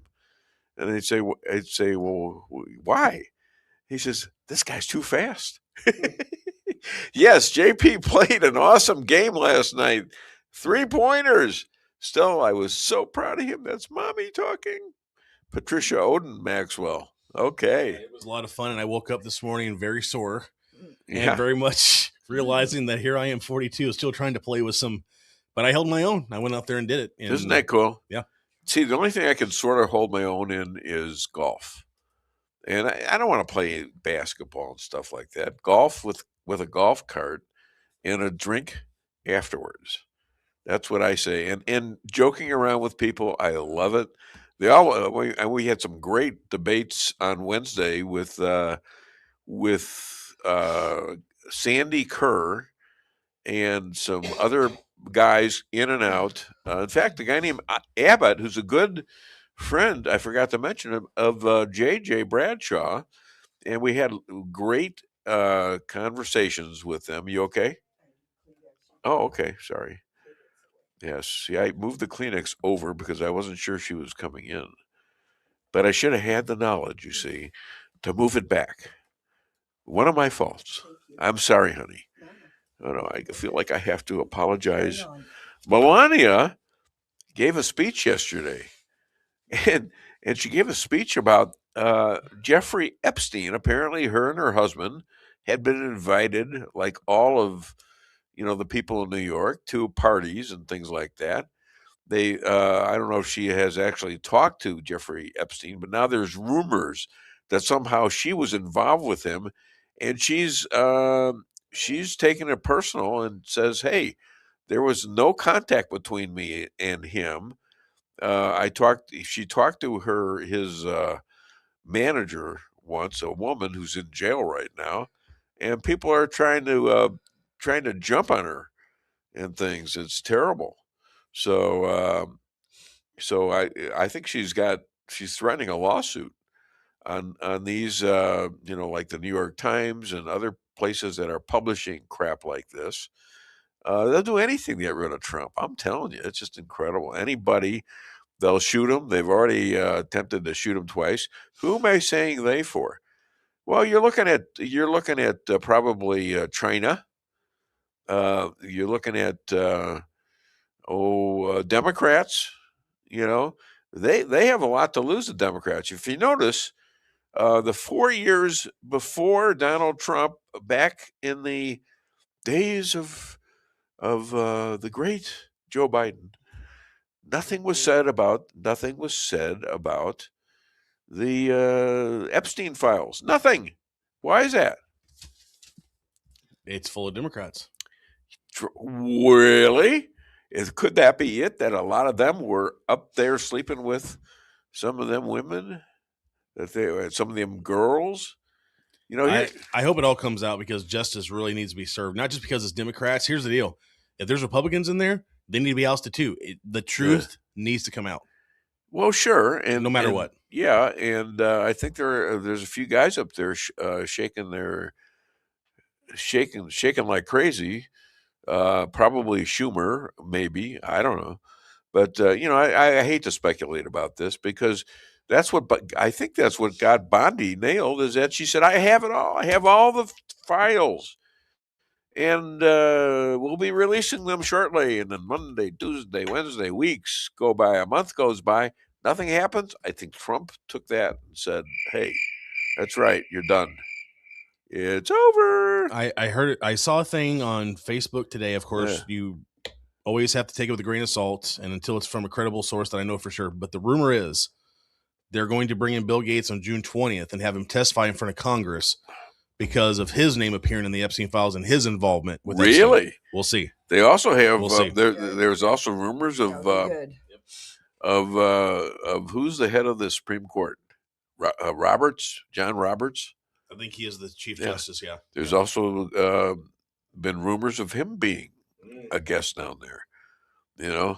So meanwhile, Sotomayor, the judge, the Supreme Court judge, is all over Kavanaugh, Judge Kavanaugh. They're both on the Supreme Court, and she's lecturing him about how he is privileged, you see, and he will vote a certain way because he has no knowledge of what it's like to be an illegal alien and having to get a job and hide and all that. I mean, what stupidity! What stupidity! And no, I didn't mean that about you, Chris. I'm sorry, because it wasn't meant for you. But we have our next guest on. Guess what? And he is, I know he's ready to go because this guy, he's a stalwart conservative, but he was a former liberal, believe it or not. No. Rules? Never. What? Rules for defeating radicals. He's a savior of Wyoming, and those people that were trying to run it, like Liz Cheney and things like that. He's saving single-handedly almost Wyoming, and he shares war stories with General Flynn. Please welcome all the way from Missouri. He's still trying to find me. Chris Adamo. Chris, how are you? Pretty good. Good morning. What was funny about that? What's that? What was funny about that? You were laughing at me somehow. I'm laughing because between the war stories with General Flynn, which I've never shared war stories with him. I think he knows I was a staff sergeant, and so I still call him sir. Oh, okay. So you don't have war stories, but now you're going to have one because you're starting to. Your tech stuff is not working. See, you're out again. Call me on the phone. Okay? Can you hear me? I'm honestly not sure. I think his Wi-Fi gave out. All right. His what? His Wi-Fi. Oh, his Wi-Fi. So his wife knocked him out. I think we would have saw that. Did your wife knock you out? Did she? Okay. A little bit of that and a little bit of this, but James O'Keefe, I'm going to start this off and assume that he's going to be smart enough to call. 573-578-2700. I need your phone in case he calls. Huh? Oh, you don't have my phone? Yep. How's that? Oh, I just realized it. You know what? I don't know where it is. It's on the phone. I see it. Yeah, it's on the table. Okay. Yeah, you mean where you put my hat? Oh, that table. Okay. Yeah, I was trying to call you back. I was still on the phone. All this pressure they put me under. Where's the phone? Where's the phone? Well, I tried to call you back, and you were standing out there. You were standing in the office talking to somebody else. That's pressure. I'm sorry. Ouch. I thought I hung up on you. I'm always happy when you hang up on me, honey. You know that. Oh gosh. So we're having somebody call Chris Adamo, and but James O'Keefe came out with 60% of ActBlue donations come from China. The CCP has joined the MSM as backing and funding the Democratic Party. So here he is. Here's more stuff from the Democratic Party and the mainstream media that they have cheated on the elections and lied about it. So that could be another reason why Trump is pissed off. Anyways, let's go back to my other stuff. Did you get a hold of him? Yeah, he's back on. We're going to try it again and see if. Okay. All right, you there? Yeah, can you hear me now? Yes, I can. Okay, can I'm you sorry remember about to that. plug Can you plug that sucker in so it works sometime? I'm going to have to go talk to our provider to see what's going on because this keeps happening. But I know. Anyway, I was just telling people about James O'Keefe. 60% of ActBlue donations come from China. The CCP has joined the mainstream media as backing and funding the Democratic Party. Let me tell you something. Since you brought up Wyoming early on, and I really have a bunch to talk about with Wyoming, because here's the thing. It's going on at all levels. I always try to do the math with people. You know, if you have $1 billion in a budget that gets shifted somewhere where it shouldn't be, and if only 1% of that $1 billion goes to buying yachts and houses and stuff, that's still $10 million. Okay, so we're dealing with these vast amounts of money. Okay, in Wyoming, the Wyoming Freedom Caucus has significantly cut the state budget, and the rhinos, the Democrats, and the media, and big money from out of state, the corporate cronyism, are all piling onto the Wyoming Freedom Caucus to get them booted out under every phony premise in the world, because it's a big money pit that they want to keep going the way it is. So now if this is happening in Wyoming, which is the smallest state population-wise in the country, if it's happening there, you could imagine every other state with 10 times, 20 times that size of a budget. You can imagine the amount of interest there is in keeping that money flowing. Remember USAID, the billions of dollars that went every which way? Oh, yeah. And then the whole Somali thing up in Minnesota, nobody's even talking about that now. We got California, too. And when you say the CCP is behind it, of course they are. It's the best investment they've ever made. They throw a few $1 billion at Democrats and rhinos in this country, and in Wyoming it's the rhinos. Throw a few $1 billion there, and you're going to get $20 billion back in return. I mean, what kind of an investment scheme is that? Is that good or what? Well, not only that, you're actually changing the elections. Exactly. That's how you get maintain that money pipeline. This is permeating everything. I put up a post this morning about the fact that corporate media is openly cheering for the Iranians. Okay, now when I say the Iranians, I'm talking about corporate media. Corporate media. What is that? Fake news. Corporate. Okay, you're talking about ABC, CBS. Exactly. CNN, MSNBC, which got such a bad reputation, they changed it to MS Now, and they're still just as bad. And they're all cheering. When I say cheering for Iran, I thought some of those were getting a little bit conservative. It seems like CNN, for example, has a guy on there that talks positively about Trump a good portion of the time. There's a few token conservatives on there. Overall, the CNN corporate structure is still leftist. There's talk of them being bought out by a conservative outfit that wants to change them. And you can tell that this is a real process. For the like Trump channel? I'd go for that. You know it's happening when you see the leftists just out in the street, just slitting their wrists and everything over it. And that happens occasionally. But overall, we've still got this massive propaganda campaign, and again, the dirty faces are all the same at the root of all this. It's the Iranians. When I say the Iranians, I'm talking about the Islamists. It's the communist Chinese. You've got the leftists in America who are shilling for both sides. You look at how loudly they're declaring defeat for America. Now, he wasn't the Secretary of Defense or Secretary of War, but it was a high up in the military. Just described yesterday. He said that in less than 40 days, Iran's whole military structure, their whole terrorist base, has been set back more than 40 years. Okay, Oh, sure. Americans should be cheering about that. Yeah. And yet American media is talking about how, oh, we're just doing such a terrible job. Oh, it's so sad. You know, back to the whole Gaza genocide thing. Let's cheer for the Islamists. Yeah. Yeah. And you got a lot of them that are anti-Semitic. A lot of them they'll never show what happened on 10/23. Yep. October 7th of 2023. Yeah. We don't 7th. Talk about that. We talk about the fact that Israel reacted to it, and that was the real bad thing, was that Israel responded. The Gazas in Rumble, but they don't talk about the fact that Israel left there. They left there in 2005 under Ariel Sharon's orders, and they even had and it was a no man's land basically, because Egypt didn't want it. Right. Okay. Israel won it in the war with Egypt, and they offered it back to Egypt. They didn't want it. And what did Hamas do there the whole time? Hamas built tunnels. They built bunkers. Where did they build them? Under what?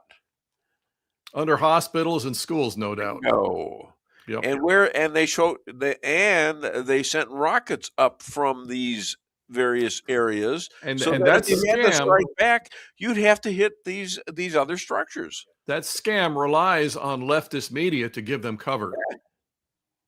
So yeah, we're seeing that. We're seeing that in Iran. Oh, they're hitting schools. Well, these schools happen to be full of IRGC goons who are out shooting people in the streets. And the leftist media won't talk about that. So yeah, we're seeing the same thing go on, like I said, at all levels. The nastiness going on in Wyoming right now. I asked JP if he had a graphic that we could show. Does he have that available? I don't know. You got a graphic? Okay. There it is. Okay. Yeah. The Wyoming. Now look at this. They're actually tipping their hand here. Look at what this organization wants to do. It wants to break the Freedom Caucus. Yeah. Okay. But look at what their name is. Up at the top, the Wyoming Donor Alliance. Donor Alliance. Okay, so how are they going to break the Freedom Caucus? Here's what they're doing. Here's the strategy. Anytime you give a dime to the Freedom Caucus, they scream bribe, bribe, bribe from every news outlet in the state. Every Democrat and every rhino is screaming it's a bribe. Okay. Meanwhile, the Wyoming Donor Alliance is a conglomeration of big money, corporate big money from out of state, buying influence, leftist organizations and rhino organizations, as if they're anything different from the leftists. And how are they going to do it? They're going to do it by overpowering the Freedom Caucus. The Freedom Caucus reaches out to the grassroots. It's the voice of the people. The Donor Alliance is going to overpower them by their own name by using money. They're going to outflank them with enormous spending. Wyoming campaigning is amazingly grassroots. Door-to-door kind of stuff because of the low population. Yeah. They're going to be hitting with big media, big buys, and things like this. They're going to use big money to try and destroy the Wyoming Freedom Caucus to shut down the voice of the people. This is how it happens. This is all over the country. They're trying to get everybody. If it's happening in Wyoming, you can be absolutely sure it's happening everywhere. Texas, California, Illinois. I just heard that they opened up a big Islamist center in Arkansas. How about that? Wow. Okay, so if it's happening there, I have a man that walked in actually almost 20 minutes early. All right, and so you got to watch him though. He's got a big mouth, but he's a smart guy.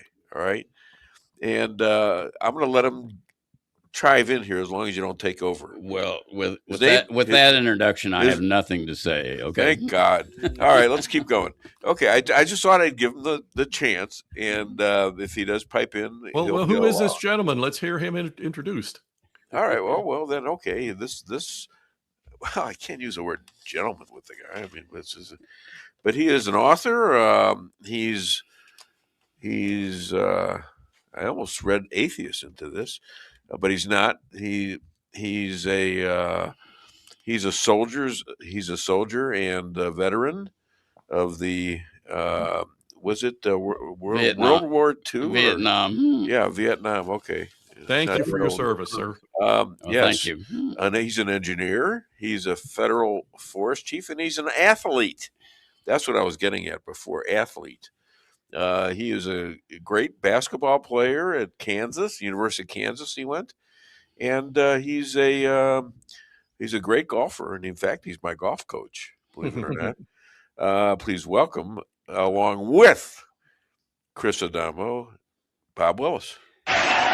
All right, shut him down. He doesn't need that. Okay, so now you're both on, and we shall share things here. All right, so okay, so what are we going to do about this problem? The biggest thing we've got to do, and I know this sounds almost cliched at this point, but I'm absolutely sincere about this. The biggest thing we've got to do is we got to get the Dave Weinbaums out there speaking the truth, and speaking the truth without hesitation, without, soft pedaling it. And I know you don't do that, but too many on our side, we soft pedal things. I've heard people say, well, Tucker doesn't seem like he's absolutely, being sincere about this. No, Tucker is a bald-faced liar. And if I call him anything else but that, I'm telling a lie. Okay. In every one of these situations, we try so hard to be nice. We try so hard to color inside the lines because we don't want to accidentally step over. We don't want to hurt somebody's feelings or whatever. And they're rampaging. We've got to be blunt and bold about this. We are at war. We're at war in the Middle East with the mullahs, the Islamists, the murderous monsters of Islam. We're at war with the Marxists, leftists in this country. We've got evil people in public schools at taxpayer expense trying to corrupt children with Marxist ideology, with drag queen shows. We have attacks on every Friday. We've got to call these things out for what they are without hesitating, because they will not hesitate to speak very authoritatively when they condemn us with their lies. If they speak their lies with absolute, if you watch Tucker, the most noticeable thing about Tucker is he's so absolutely certain that he's just on the moral high ground, and he's spewing nonsense. And if we answer that with a little tepid response of, well, I don't know, who do people believe? Let me play clip 8 here, and I'll get a response from both of you.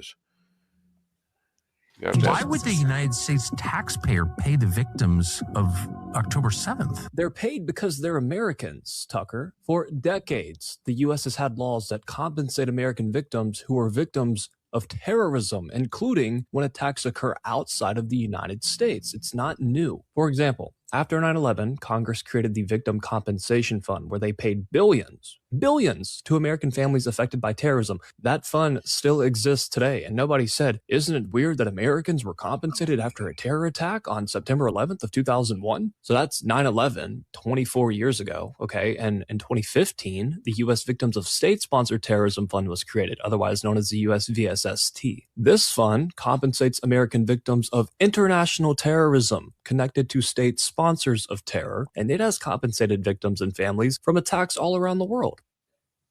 Last year, the DOJ announced over $1 billion in new payments to nearly 19,000 victims through the U.S. VSST fund. Tucker, before October 7th. Tucker, because they were Americans. Tucker. There's also the ITVERP, which is the International Terrorism Victim Expense Reimbursement Program. Tucker. Americans wounded in terror attacks in Paris, London, Mumbai, and many other places have received assistance under this framework, and no one asked or accused those victims of getting special treatment. Tucker. So why does October 7th have a different standard, Tucker? On October 7th, Hamas carried out a state-sponsored mass terror attack where they murdered and kidnapped civilians. Americans and dual American-Israeli citizens were among the victims. All right, comments. Well, my comment, I'm no Tucker Carlson fan, and the reality is he's anti-Semitic, and anything he says or does is going to reflect that, and certainly this is one of them. Yeah. Okay. Chris? It's hard to follow that up as blunt to the point. What I want to focus on just briefly is if you listen to Tucker's opening statement. By the way, who was the gentleman that was responding to Tucker here? This guy is he's a young Christian. He works under the name of the Modern the modern something or other. Moderate. The moderate. And, okay. Yeah, and he's a Christian. He just decided that he was going to do this, and he's reading all this stuff. Okay, And, look at the amount of work that he went to refute Tucker's point. But let's talk about just in the opening, when you listen to Tucker's statement, he says it with such an absolute air of authority, okay, that the average one of us, if we hear that in passing, and we hear something expressed that way, but we don't hear this moderate gentleman, we don't hear all the work he went through to refute that point. Yes. It sounds like, well, maybe he's got a point there. He makes a point. Yeah, he's saying this is not an accident, is what he's saying. Right, but it's intentional. The thing is that Tucker does this. Tucker and his kind, and I'm thinking Candace. I'm thinking even Alex Jones and that Joe. What was the guy's name? Joe something or other that got fired from the Trump administration because he was colluding with Kemp. Kemp. Yeah. And these people, when they speak, you listen to them and you hear this absolute air of certainty. They're giving you just the facts because they just want you to know the truth. And they're spewing bald-faced lies. Just asking a question, right? Yeah. Asking a question, you're making an accusation in that question. Yeah, exactly. And that's how many laws did you violate on the way to work today, Dave? Yeah. Just a question. Yeah. And so and I'm not telling you either, by golly. You're not getting that information from me. So I found a Breitbart report this morning. Yeah. John Kerry is joining Tucker in defining what is and isn't Christian. Who's John Kerry? John Kerry. Oh, John Kerry. Remember John Kerry? He was the Vietnam veterans against the war, siding with the Viet Cong, and then he ran. Oh, the guy that ran for president. Right, the swift boat. He deserved a Medal of Honor. He got 3 Purple Hearts in 3 months or something for little boo-boos on his knee. Yeah. Anyway, and now he's telling us what is or isn't Christian. You have these anti-Christian leftists. They embrace the absolute sewage of Marxism, but they're going to turn around and point a finger in my face, and they're going to tell everybody, all the Christians around them, what is and isn't Christian. And of course, their version of Christianity is always leftist. And then what are you going to do with the Jews?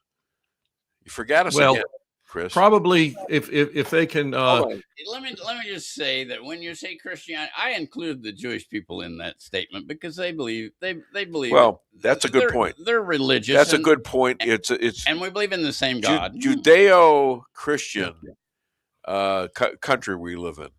It's in the Constitution, isn't it? Judeo-Christian goes together. I agree with that. The rabbi has been coming out here for 18 years trying to say, look, we have some differences, but we have a lot of things in common. We ought to get together and get along.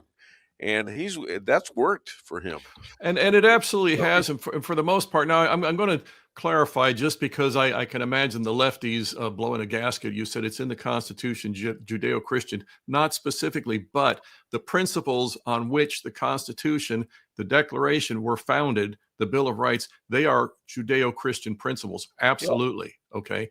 Now, having said that, we also have, we've known in this country, you have people that call themselves Christian and they fly gay flags outside of their church. They're not Christian, okay? In the same sense, we got lots of Chuck Schumers out there who are Jewish by some sort of heritage, and they don't stand for anything biblical. They don't stand for anything that you would call truly Jewish. They're leftists. You raised a question right there when you said gay. So I don't even know this. You can't be a Christian and be gay. You can't be a Jew and be gay. Is that true? It's not true in the literal sense that you're saying it. However, gay ideology is anti-Christian. Okay, leftist ideology is anti-Christian. I'm trying to think if it is as in Israel. You have a lot of gays who claim they're either Catholic or Christian, and you got some Jews too in there. So and it's you have just a lot of wondering. Catholics that are anti-Semitic. It sounds like a sin to me, but it's written out very specifically in Scripture as a sin. Now, It is written all right. in the Bible. I just thought I'd ask. Yeah, there's no doubt about that. I can give you a New Testament, obviously the first chapter of Romans. We can go back to the Levitical law. Okay, having said all of that, we're all sinners. If we're going to be redeemed, we're going to be redeemed by God's grace through Jesus Christ. Okay, and you and I can argue about that later. But the point being that these people promote an anti-biblical viewpoint, and they do it because the real ideology to which they devote themselves is evil. Okay, and I'll go back to Isaiah 5:20, which says, "Woe to those who call evil good and good evil." We're seeing that on the evening news. We're seeing that in the schools. We're seeing that in Hollywood. Okay, in this day and age, it's just absolutely the worldly mindset. If America, is there a bunch of people that are actually worshiping Satan? I've heard that word a lot lately. You know, when you open your door to evil, it doesn't stop there. It's like a cancer. Okay. I got this one little cancerous tumor on my thumb. I'm just going to leave it there because it's not over the rest of my body. What do you think it'll do? It'll spread. No, all you got to do is take the shot, from Pfizer, and you'll be fine. Yeah. Don't get me started on that one. You see how that works? I mean, that's no, literally, people do that. They take the COVID shot, thinking that everything is going to be fine, and a lot of them are dead. Yeah, and we've seen prematurely. A lot of babies are dead because of that. Really sad results from that, and are dead because the of worst that. part. The worst part that our side commits with all of this is we keep waiting for the proponents of all that to admit they were wrong. We keep waiting for the Democrats to admit they were wrong. 32,000 people were killed by the Iranians, the IRGC, the mullahs, the Islamists. 32,000 people were killed in the streets in the last couple of months. They were mowed down, unarmed. They were mowed down by these Islamist monsters. And what do you hear from the leftist media about that? Nothing. What do you hear? What do you hear if the IRGC just going out to protest? Yeah. And yet, if the IRGC, the murderers, if they come out and they claim that some child was injured or killed because some Israeli strike against a missile site caused some problem that killed some kid who was standing too close or whatever, that's what you hear about. So you have this phony moralizing going on. You have this absolute abject hypocrisy going on, and it's being presented as truth. And that's where and again, I go back to you, Dave, that's where we need to bluntly be countering that at every opportunity. I would agree. We can no longer be the silent majority, and that's the way the Christians have been for a long time. Absolutely, absolutely right, Bob. You're right, and a lot of Jews have backed this crap. It's ridiculous. Yeah. And again, it is actually working against other Jews. It's like a suicide wish or something. Yeah. And this goes for all these white leftists who are wanting to bring in every third world Muslim into this country out of the tolerance and open-mindedness. It's such a good thing to do. Yeah. You remember when our diversity was our strength? Especially when the gay people are trying to get Muslims to come to this country illegally, and what would they do if they were living in where they're from? They'd make them jump off of office buildings and things. One of the premises, the problem with Muslim immigration is they cannot be assimilated into a Christian society. They have no intent. They can. No, they can. No, they cannot. Wait a minute. They believe in Sharia law, not all of them do that. But not yet. No, Dave. I'm going to have to side with Bob on this. What they do is they come in, and some of them are peaceful, but when push comes to shove, they are made to take sides. And historically, they take sides with the Islamists because that's where their ideology ultimately is. And so you got a lot of them who come in and they're quiet business owners and they seem like nice people. And then one day they turn. Well, that could be, but Israel has has a significant number, let's put it that way, of Muslims living there and in the IDF and being in the court system. So, they actually have them on the Supreme Court, where they have actually convicted people of stuff. So I don't know if it's all. I think living as a Muslim in the Middle East is totally different than living in a foreign country as a Muslim. It's totally different. Well, Israel is not a foreign country in that area. But it's a Middle Eastern country. They have lived with Muslims since the creation of the country. And they don't assimilate Muslims into their society. They're part of their society. And they realize that they're not Jewish. But they are in citizens. the United States, we ask that when somebody becomes a citizen, they live by the Constitution. Yeah, that's not possible with Muslims. Well, I think they have to under the civilian. Well, they're civilians. They have to at this point. They have to pledge allegiance. They can't go kill a guy and then say, "Hey, I'm Muslim. I'm supposed to do this." And yet, little by little, they tighten the noose, Dave. He can do whatever he wants because he lives under Sharia law. All right, go ahead. Yeah, Chris. Little by little, they tighten the noose. I mean, when you look at you look at these Sharia camps. They're doing this in Texas and elsewhere. Yeah. And no, I'm not going to say that everybody who's ever said they were a Muslim. The Shia will do that. Yes.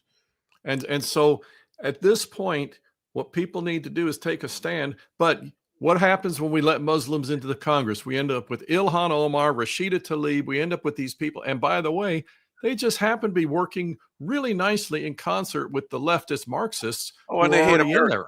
They say it too. Yeah. They hate them. Now that's something that needs to go. They need to go. They need to go back to wherever. Which is why what Bob said is if you have an allegiance to the country, I'm going to come to America. I'm going to abide by the Constitution. The Constitution, the Bill of Rights, are a very direct reflection of things like the Golden Rule out of Matthew chapter 7. It doesn't say do unto those whatever you can get away with. It says do unto those as you'd have them do unto you.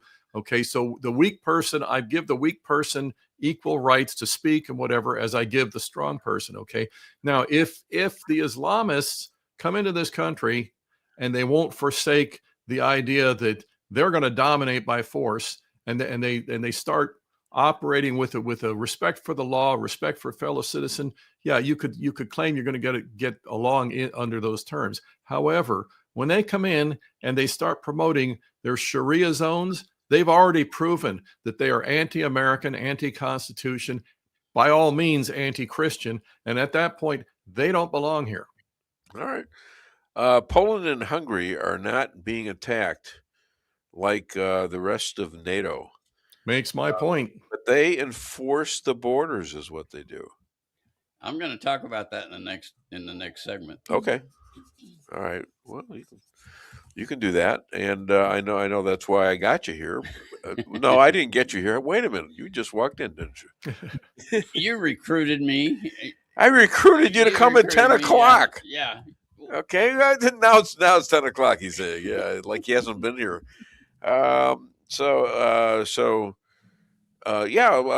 Let's discuss it from your perspective then, since he knows it all. Poland and Hungary not being attacked. Now, why do you think that is, Chris? I think it's the point we were just making. Poland and Hungary have they're not allowing hostile foreign invaders into the country. Yeah. Period. It's just that simple.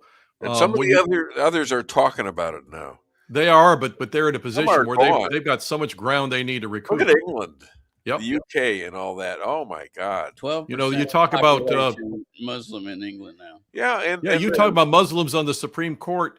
They're basically making laws that they're immune to prosecution for rape, for brutality, for child trafficking. They're immune to that, and if you talk about it, you're the criminal. Yeah, well, if you come in and say nice things about Israel into London, you're liable to get arrested. Yeah, it's gotten that bad. The British people let it happen. Trees, they block all the streets off, and they have prayers. 2-3 times a day, maybe. Yeah, and you'll note that they never do that in Muslim countries. They never do that in Damascus. They only do that in Western countries, and it's a way of dominating the local population. And when you get leftists saying, live and let live, and let's all show how tolerant we are. Yeah. Those leftists are aiding and abetting that encroachment on their society. Yeah, they seem to have no actual reasonable mind that is going to let them actually see what they're looking at. No. If I can get JP to hold up my book again, chapter 1, I warned that the number one motivation of leftists, thank you, JP, is arrogance. And I talk about it as consuming and blinding arrogance, because I can stand here and look you in the face and say a man can become a woman because that makes me look virtuous. And I'm going to ignore the fact that there's no possible way that man can become a woman. I saw a post the other day that said, I forget what the number, that the population of the earth is 9,326,000,000. So and so. Every last one of them was born from a woman. Yeah. Okay. A man cannot give birth. Okay.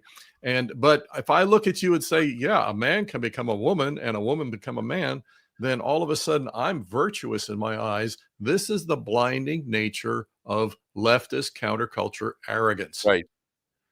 Right. So, today, here's what, now we're into, quite frankly, and you are welcome to say, sir, if you got the time, Chris. I'm going to be heading out here pretty quick. I appreciate it though. But I appreciate you being on the show. And before you leave, let's see. We have to do this part. Dave Weinbaum Show. Where can people find you and buy your book and get your Italian recipes? Yes, my book, Rules for Defeating Radicals. It's at Amazon.com. You can go there and just do a search on my name. I'm telling you, watching what's going on, our side still needs it. We still play too much defense, which is a loser. This tells you how to not fall into the snare of playing on defense when you should be fighting on offense. Chris, I went to Wyoming to get some Italian food. But when I mentioned I was your friend, he gave me a pizza his mind. Can you believe that? That was really sad. That was painful. Thank you, everybody out there. They know. God bless. Have a good weekend. Wait, you get the other one out. Come on, you know which one. Yeah, wait, no. What do you know from funny, you bastard? Now you can go. I could have gone all day. More from you. You're done. Keep fighting a good fight. Bye-bye. Okay, you too. Thanks. All right, so I've already introduced Willis because he made me do it, which was nice. But where are you? Oh, there you are. Okay. Did I introduce you properly? Well, you did the best you could. Well, what else do you want to say about yourself? Nothing. We're limited time here, Come on. Yes, you're a writer. You write books. So let's talk about that first, because God forbid I should ever forget that. Just real quickly, I want to say something about the children's books. We talked about what's happening in our education system. Yes. I wrote this series of children's books to provide good, wholesome stories for children. It's stories, wonderful stories about animals having great adventures. There's 4 books.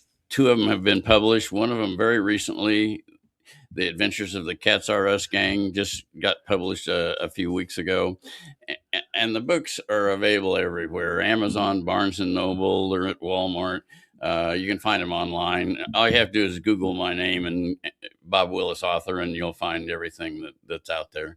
And there's a lot more books than just the children's series, but that's what I'm focusing on right now. You really have nice hair. Look at that. Some people do have hair.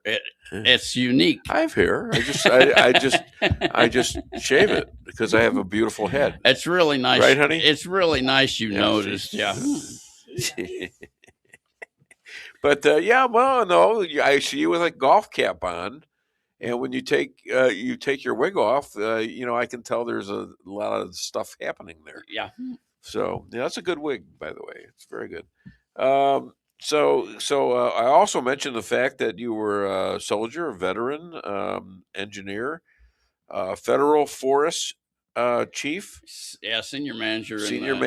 And so you've been around, and you've been around the world. I've traveled the world. I wrote a series of books about traveling the world, and that's what I want to talk about today. I want to talk about the New World Order. Just a minute. Okay. When I like 10, 15 years ago, you'd walk into the to talk to Dinsdale and stuff, and you'd be talking about just got back from Mongolia or someplace like that, and I'm writing books on trout and things like that. You always really did promote yourself well. But I was saying, who the hell is this guy? What's he doing in the golf course here? He's an author, So I just wanted to mention that because I have knowledge of you saying those things way back when, and here we are, and you're publishing these books. But you also published a great history book. Well, it's special. 100 Years of American History, which is the name of that book, is The Last Buffalo in Kansas, and it tells about a history as the people lived it, and it follows one family through 100 years between 1850. And whose family might that be? Well, that would be my family because I had that information. Why don't you automatically say that? Well, because I want the story to stand on its own merit, and if you know enough about him, but it is a great story, and it talks about everything that happened. Fighting in the Civil War, being a pioneer, and traveling in a covered wagon, homesteading. It's all in that book, and it's a really tell us about the brothers. Where were they? The brothers started in England. And there was three, right? There's three brothers, and they started in England. And their last name was? Well, the last name was Willis. Yeah, there you go. But what was the oldest one's first name? Well, it's the youngest one, actually. Not the oldest. His name was George Washington Willis. George Washington. That must have been a living in England. Yeah, living in England. Yes, sir. Well, they had to trek up to the Liverpool docks to catch a packet ship. A packet ship are the ships in that era that carried the mail back and forth, and steerage in a packet ship was terrible, but that's where they stayed. It's like coming over as a slave would have come over. Well, isn't it similar? They're below deck. Yeah, and living in pretty tough conditions. But that's the beginning of the story, right? And it is a really powerful story. But that's not why I came today. I came to talk about the New World Order. Good deflection. I'm sorry I made that point. Thanks for shooting me down like that. I appreciate that. Yeah. Well, just trying to help. And you did. Okay. And if you run the commercial, it'll even be more help. I have run the commercial. I'm going to run it again. And when I said that, he walked out of the room. That's what he thinks about it. All right, go ahead. Let's talk about the New World Order. Let's talk about the New World Order. You done talking about the kids' books? Yeah. Just check them out. Where can they buy these? Everywhere. Amazon, Barnes & Noble, Walmart, everywhere. And tell your schools to put these books in there because they're great books. And they're clean books, and they're not talking about sexual stuff, transgenders and gays and things like that. They're good, healthy books for kids. My grandkids have read them, and they love these books. Well, I made a commitment to do 5 books with Christian publishers. Those 5 books are the Last Buffalo in Kansas, The Adventures of Dog, The Adventures of the Cats R Us Gang, The Adventures of Frogger and Dazzle. And The Adventures of Chippy, the Chipmunk Bandit. All of those are done by Christian publishers. This is really, really good stuff for kids. Maybe adults. I don't know. It's kind of a lot of adults like Dog. Dog is on Facebook, and Dog has a following. And he's an actual dog. I mean, he is his dog. Yeah. Blue tip healer. My wife knows a lot about blue tip healers, right? Because she had one. Yep. Yeah, and so they're very, very smart dogs. Yeah, way too smart for us. Yeah, well, could be. You maybe, but not me. Anyways, so go ahead. What are we going to talk about here? Iran? The New World Order, and that in today's world begins with Iran. Okay. The war over the last approaching 6 weeks now has pretty well destroyed Iran's military capability. It's destroyed their navy. It's destroyed their army. It's destroyed their nuclear power facility or their nuclear enrichment facilities. And I want to talk just a second about their nuclear program. Okay. we destroyed their weapons grade facilities, but that nuclear material still exists. It can't be destroyed. The half-life of uranium-235 is 1,027 years. Yeah. So we're going to have to take... We're not going to do that by Monday. No. Yeah. We're going to have to take that away from the country. But that's part of the deal, though. Yeah. Isn't it? It should be. But it goes beyond that. The real question is how did Iran gain nuclear material? Okay. That question is answered by saying that Russia built a nuclear power plant for Iran. That nuclear power plant has the ability to use the spent fuel rods to enrich and make weapons grade uranium. Out of what? Out of rock? Out of the spent fuel rods that are in the nuclear power plant. Okay.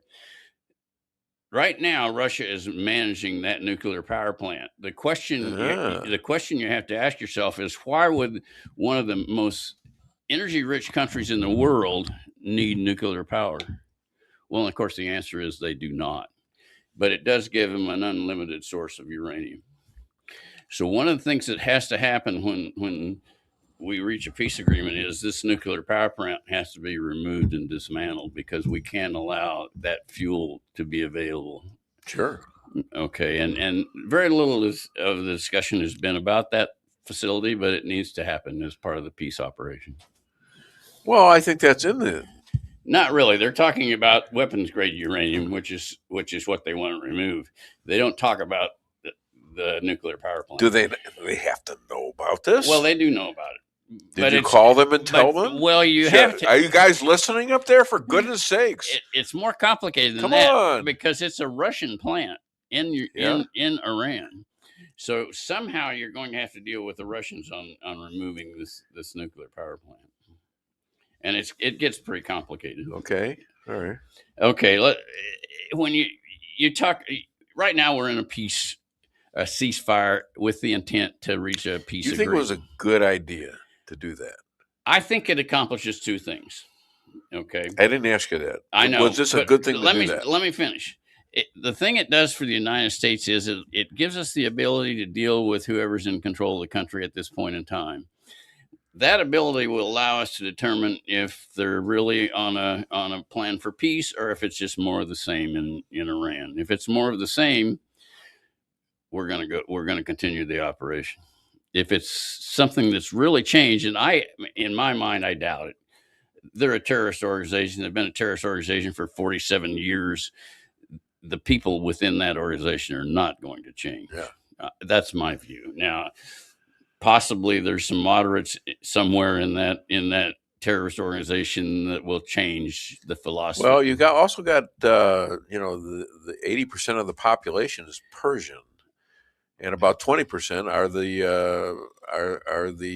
Shia Muslims. They have 93 million people in Iran. 17 million of them are the Shias. They support the regime.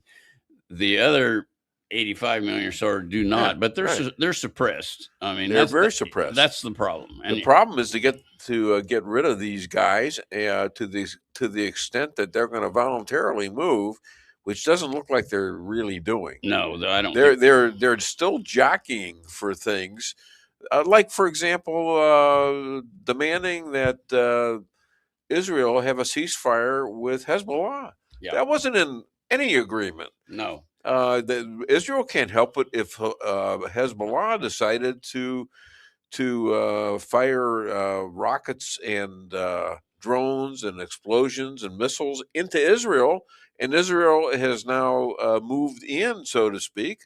It's not their war. Well, it's the real issue with the war is that it's Iran and all their terrorist satellites. It also includes Hezbollah. It includes Hamas. Okay. It includes the Houthis. You have to defeat all those people. That's in okay. this operation. Israelis are well on the way to doing it, but they're also in the war with Iran. Well, Iran, in terms of the military destruction, is the United States. But Israel has the names. Well, Israel's important role guys is degrading the leadership. And they've done it. And they've done a good job. And you can't discount that as being not a big deal. Let's talk about how this has reorganized the world for just a minute. When this war began, our allies were in the NATO countries. Yep. As this war has progressed, we have found out that those countries are not our allies. Right. Our allies do not keep us from using joint facilities. They do not close their airspace. That's not what allies do. On the other hand, the Arabian countries have been totally supportive. They have opened airspace. They've allowed joint use of bases. Who's this now? This is Saudi Arabia, Kuwait, Oman, and all the other Arabian countries around Iran. Okay, so what we have discovered is Western Europe is not really our allies. Right. And the Arabian countries really are. Isn't that interesting? Okay. Yeah. Here we've just had a bit about all the Muslims are bad, and I'm saying it's not that easy. It's not. There are countries that understand whatever they're other than being Shias, that it's pretty interesting that we can partner up and do things like having golf tournaments in Saudi Arabia and things like that. Well, let's talk about business. Let's talk about business. Let's talk about the new world order that's coming out of the Iranian war. As it stands right now, NATO is of no use to the United States. How about EU? Well, let me finish up with the world order in the Middle East. I'm sorry if my questions are bothering you. Well, you're getting ahead of me. I'm getting ahead of you? Yeah. Okay, we've talked about. He hasn't had to say that much on the golf course in a long time. We've talked about how the Arabian countries, Saudi Arabia and Kuwait and Oman, have become allies with the United States in this war. In the future, I think you're going to see closer allegiances between all the countries in the United States. I think Israel will be a part of that overall operation. It will be the Middle East, and maybe eventually Iran, if they actually do change the regime. That will bring peace to the world, truly. Peace, and quite frankly, it's going to be a huge thing for the United States under Trump. If he keeps getting elected people that think like him, it's going to be hard to knock him off. Well, let's talk about what's going to happen around the world. Yeah. Okay, so we've reorganized through the Iranian war how all of the countries in the Middle East deal with one another. Yeah. They've become more united and supporters of the United States. Sure. On the other hand, we've discovered that Western Europe is not a supporter of the United States. And that all began when the EU was created. Define Western Europe. Western Europe is all the Western European countries: Spain, Portugal, France, Germany, Italy, and the Scandinavian countries. I didn't really want to ask that, but I want to see if you knew. I did. I know my geography. I toured them all. I traveled there. Hey, That's right. yeah. That's right. Yeah. Go ahead. Okay. So when the EU was created in 1993, 10 countries were a part of it, and their goal was to act as a single unit in trade. They traded freely with one another, and they had a variety of laws and regulations for outside countries. The EU today is 32 countries. And what they've done, they were created solely to fight the United States in trade because they felt like their countries couldn't compete. Uh-huh. Well, and what they've done over the past 30 years is they've created value-added taxes, tariffs, and regulations against all trade with the United States. That's the same thing China has done. Yeah. So they're treating us the same way China is treating us. So when President Trump came and said, that's not fair. That's right. I'm going to tariff you at the same levels you're dealing with our How about that? Our countries.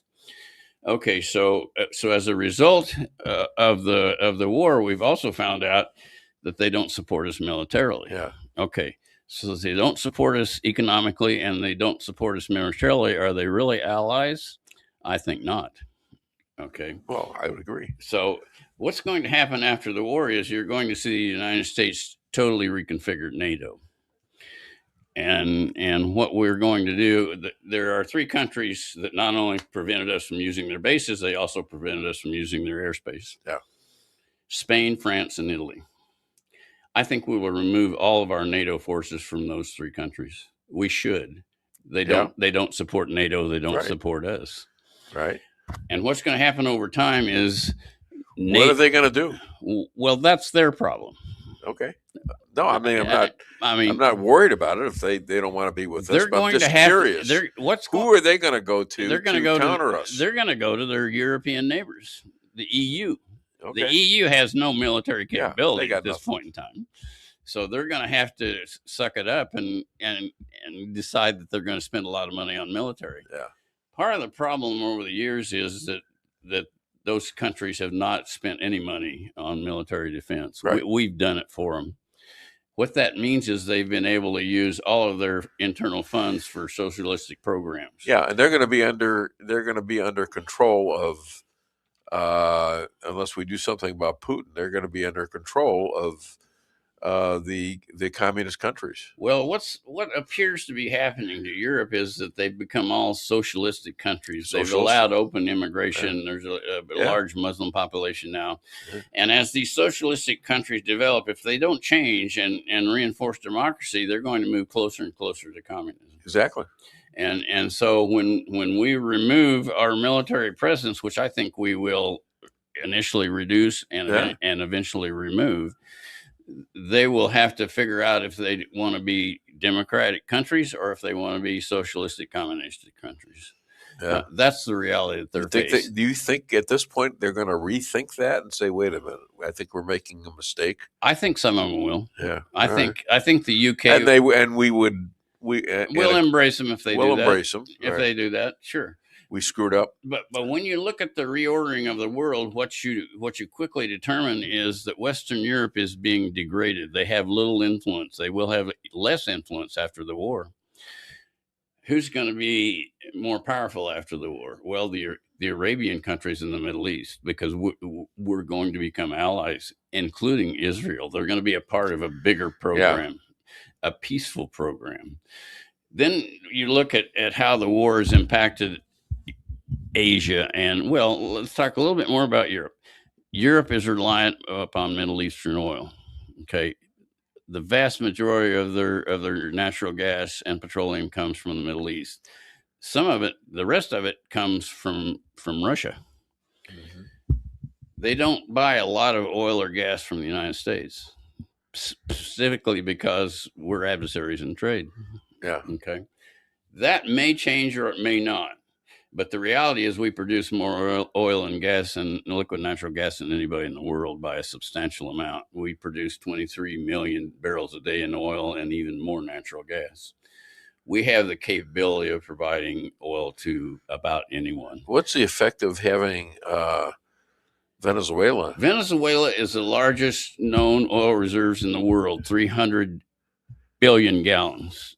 And we now control that. And we do. We have 85 billion barrels. So between those two, we dominate the oil business. We do. Yeah. And with Venezuela, we are by far the largest known oil reserves in the world, by far. Yeah. The closest is Saudi Arabia. They have 287. Oh, I'm sorry. No, Venezuela's first, Saudi Arabia's second with 287 billion barrels. And then it's Iran with 200 billion barrels. All right. Wow. So they're a major producer. Wow. They only produce 5 million barrels a day, though, out of their reserves. Let's talk quickly about the Straits of Hormuz. Yes. Okay. The Straits of Hormuz is actually open sea. Iran says they control it. They really don't, but they're trying to muscle up militarily. Yeah. Theoretically, they do. I mean, practically they do. Because they control Karg Island, which is the large island right It's kind of territory of Iran, isn't it? It is. Yeah. That is where they control it. The Straits of Hormuz military. It's also where they ship all their oil from. All of their oil comes from Kharg Island. If we continue this war, we will take Kharg Island. Yeah. When we take Kharg Island, we guarantee the safety of the Straits of Hormuz, and we shut off all of Iran's oil production. Yeah, and I think that's I don't know if these guys are going to, first of all, he's probably got the guys in there he wants from Iran. They've eliminated a lot of the people that he felt he couldn't do business with. But if you're going to do business, I think they picked the guys that were going to survive. Don't you? Well, these people did survive, and they think differently than the terrorist regime. Okay, that's what I'm saying. Whether or not they're willing to go to where we need to go for peace, I can't say, because being part of the regime, I don't know if they will. Really, it's a terrorist regime. Yeah. Anybody that was in that regime is going to be a problem. Right. Have we done two? We have not done two commercials, have we? All right, we're going to have to do a commercial right now. It includes one of yours, so don't you bitch at me about that. Take your time. Okay. You getting tired now? I'm wearing him out. No, I want to see the commercial. You want to see the commercial? Okay. Hit it. With warmer temperatures right around the corner and allergies ramping up, now's the time to get those AC units serviced. At Hartley's, we pride ourselves in offering outstanding service with fast response times. With proper maintenance, you can make those hot days be a lot cooler and remove those pesky allergens that always seem to find their way into your home. Call us today so you can be living a much cooler and healthier life. Hartley's, community born, community raised, community serving. Call Hartley's Climate Control today at 573-368-3163.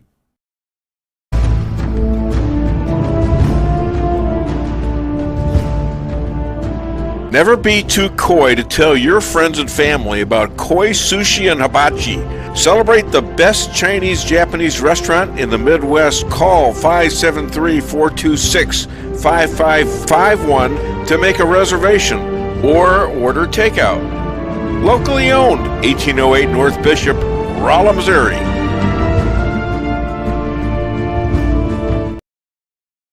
We can sum up McDonald's new crispy chicken sandwich in one word. Crispy.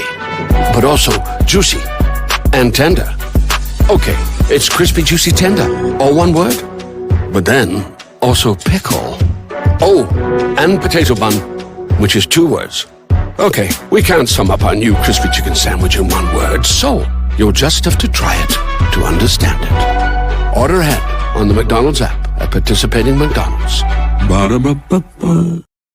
Merrill's Quarry and Asphalt, 40 years serving cities, counties, and everyday businesses with driveways for people who live and work in our little piece of heaven right smack dab in the middle of America. Call 573-578-9101 for your free estimate of rocking, rolling, paving, driveways, sealing, and striping too. That's 573-578-9101 for your free estimate. Your home is your castle, you don't need unwanted hassle. Don't let those creatures move in to stay. Let us protect your investments, that's what we're all about. Plank Termite and Pest Control will save the day. Plank is locally owned and family operated right here in Rolla, a Google preferred business. Our customer service and your satisfaction is our number one goal. So call Plank today at 368-3333. Plank Termite and Pest Control will save the day. Busy schedule? Let your locally owned Price Chopper help you save time with online shopping. It's easy. Sign up to tcmarkets.com or download our mobile app in the App Store or Google Play. Create an account and browse through the categories and choose the items you need. When you place your order, your personal shopper will get all of the items you've selected, taking the same care you would and following your notes. We offer free curbside pickup, so you don't even have to get out of your car. Start your online order today and no online shopping fee for a limited time. Go to tcmarkets.com or download our mobile app to get started. Price Chopper, fresher savings every day.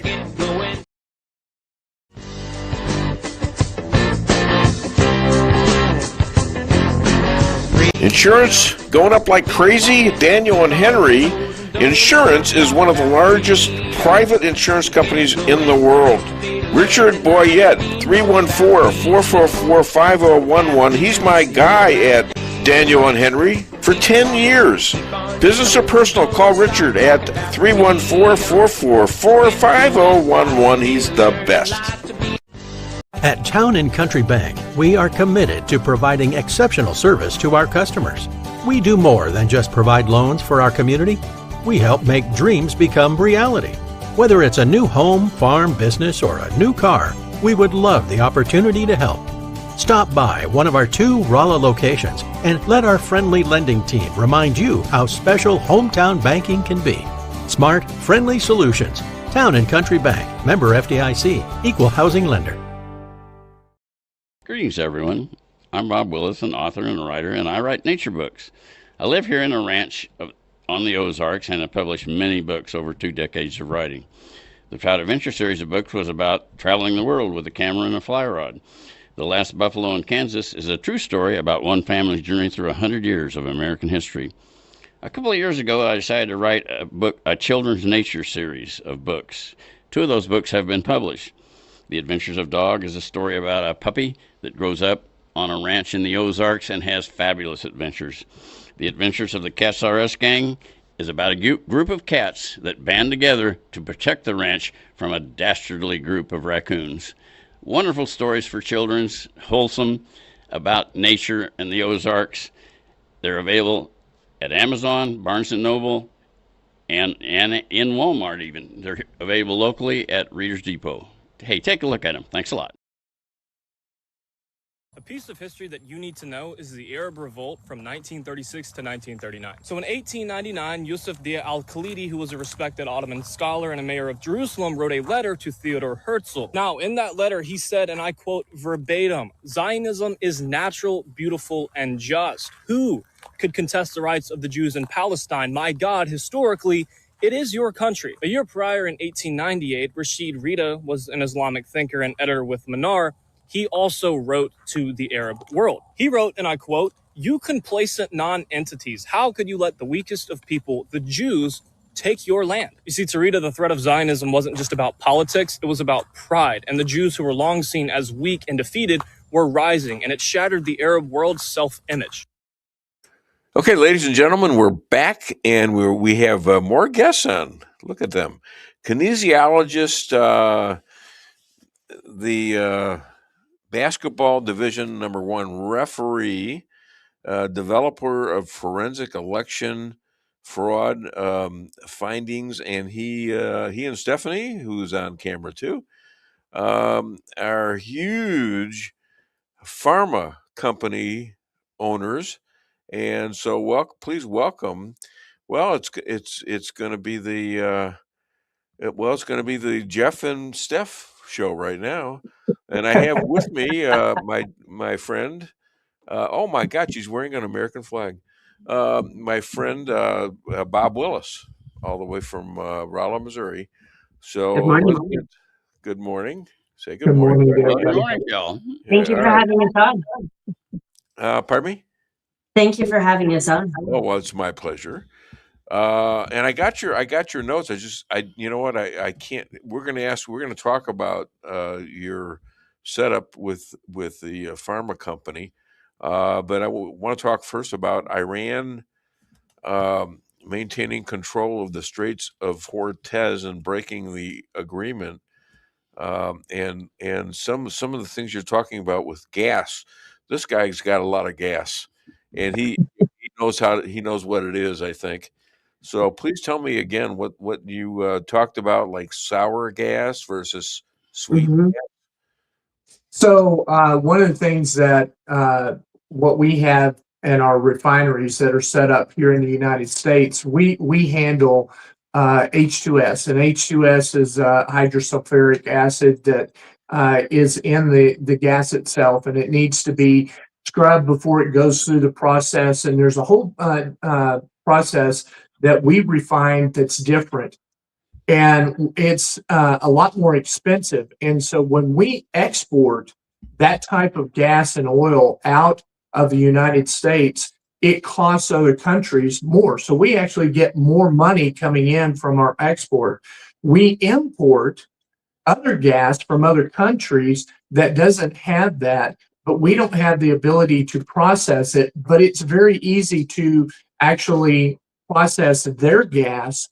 And so when we import it where they are doing it at a very cheaper rate than normal. Now, I know that our gas is high right now, and that's kind of an inflated deal because of what our military and everything's doing. But the thing is that we actually make more money. And then when we have countries that tie into H2S, their refineries can't handle it. So they export that into our country. We refine that, but they actually pay us more money in order to take it off their hands. So we actually make money off of import and export because of the gas situation and oil that we have coming in and out of our country. Do you have any knowledge about that? Yeah, I actually worked for Continental Oil for some time. Oh, okay. And we were in secondary recovery in Wyoming when I worked for them.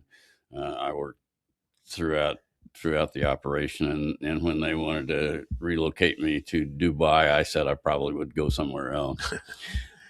And so I'm familiar with that. I'm familiar with sour gas and secondary recovery, okay, and all the things associated with the oil industry. The one thing I would say about sour gas is that in the United States, we can scrub sour gas and eventually reduce it to elemental sulfur. Mm-hmm. And there is a market for sulfur, and it is actually produced out of scrubbing sour gas. It's one of the major. It can be mined, but it can also be produced out of sour gas. Okay, so what does this have to do with Iran controlling the Straits of Hormuz? Hormuz. It's Hormuz. Hormuz. Yeah. They just had an argument about whether this is a anti-gay thing when they're saying the Straits of Hormuz. Yeah, I saw There are people that talking too. about that. We ran a clip about it. How dare they just take Straits? Let me talk about the Straits of Hormuz for a second, okay? The Straits of Hormuz carries about 20% of the world's supply of oil. Most of it goes to Europe and Asia. Okay, and so when you close the Straits of Hormuz, Europe and Asia are totally affected. In Asia, China is one of the most affected countries because they only produce. They consume 10 million barrels a day. They produce 5. So, and all of the other 5 million barrels comes from Asia, most from Iran. So, one of the things that happened in the peace agreement was China has worked with Pakistan to open this peace agreement. Yeah. They've also had a great deal of discussion with Iran to participate. Right. Okay, because they're allied with Iran. And that's one of the reasons Iran is part of the peace agreements and the ceasefire is because China's involvement. China wants the Straits open badly because they're suffering with their oil at this point in time. What has happened in the rest of Asia is Japan, South Korea, and Taiwan have worked on an agreement with the United States to use oil and natural gas. They want to build a natural gas pipeline from Alaska. The transmission from Alaska to Asia is about 8 days, and it takes 2 months to get oil from the Middle East to the Asian countries. So that's some of the realignment that's occurred because of the war. Okay, so I tell me what is your opinion now of this war? After hearing all this, what do we want to do here?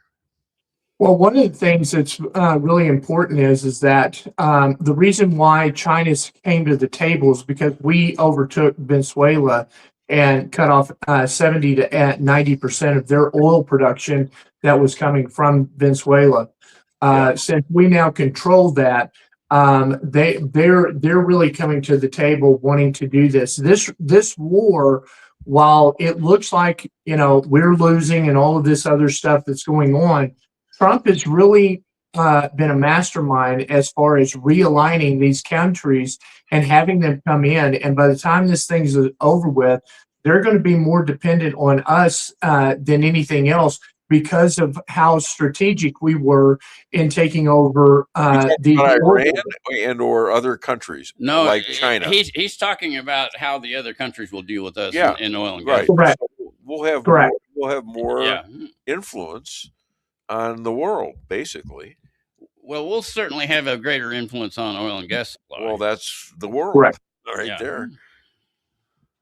So, this is an area where a lot of people are, and the other thing too is it's just like what Trump has done. He's asked the American people to help him, get the corruption out of government. Well, he can't do it by himself. He's looking for his strongest allies, and the people who have the greatest to lose are doing the least at trying to, help him with this corruption and getting these corrupt senators, governors. Our elections, we're still having problems there, and so these are things that are on many fronts that he's having to fight. Well, what he's doing in the Strait of Hormuz is the fact that he's asking other countries to come in and help us so that we're not the only ones that are always coming to the rescue of all these other countries. And he's putting a lot of pressure on them in order to make sure that they do their part.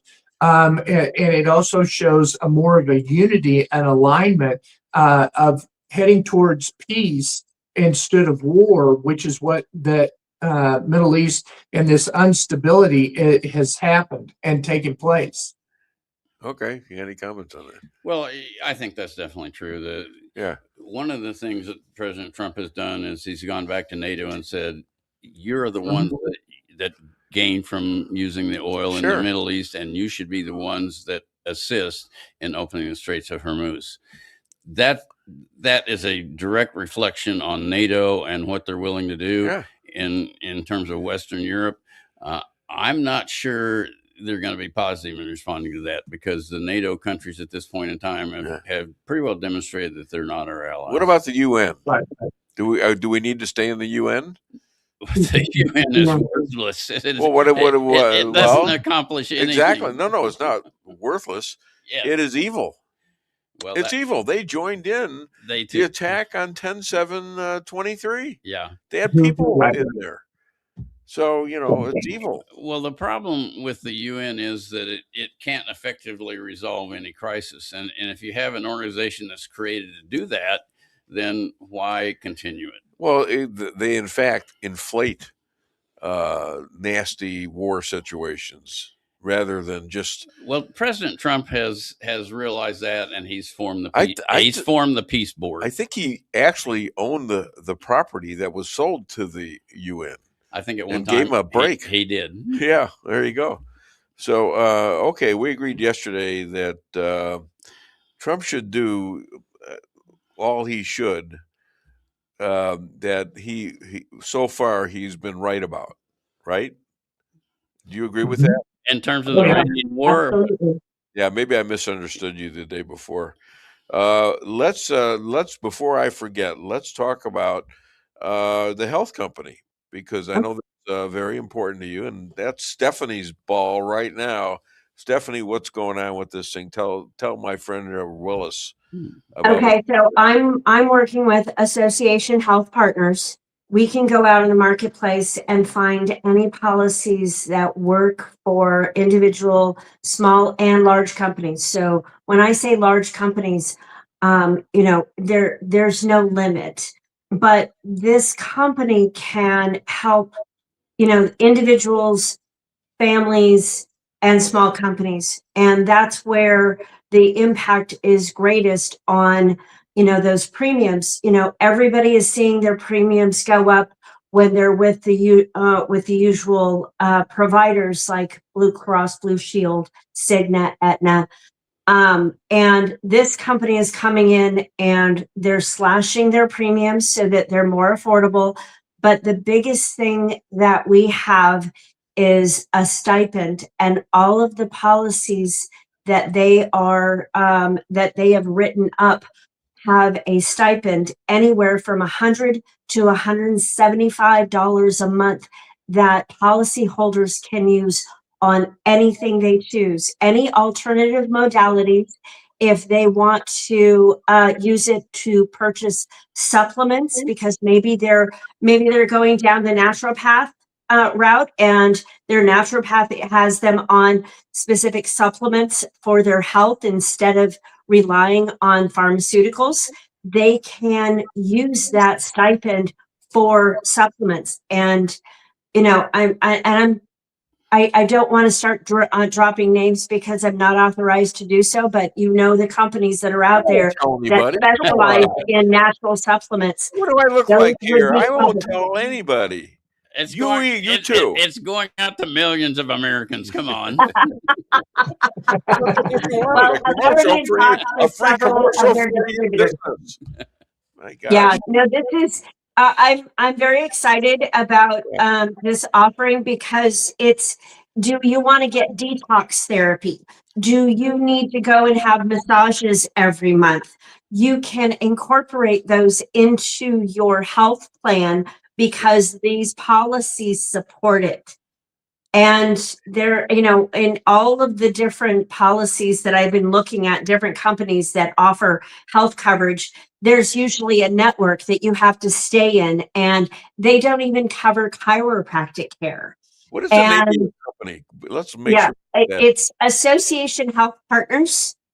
Okay. Now, is it going public?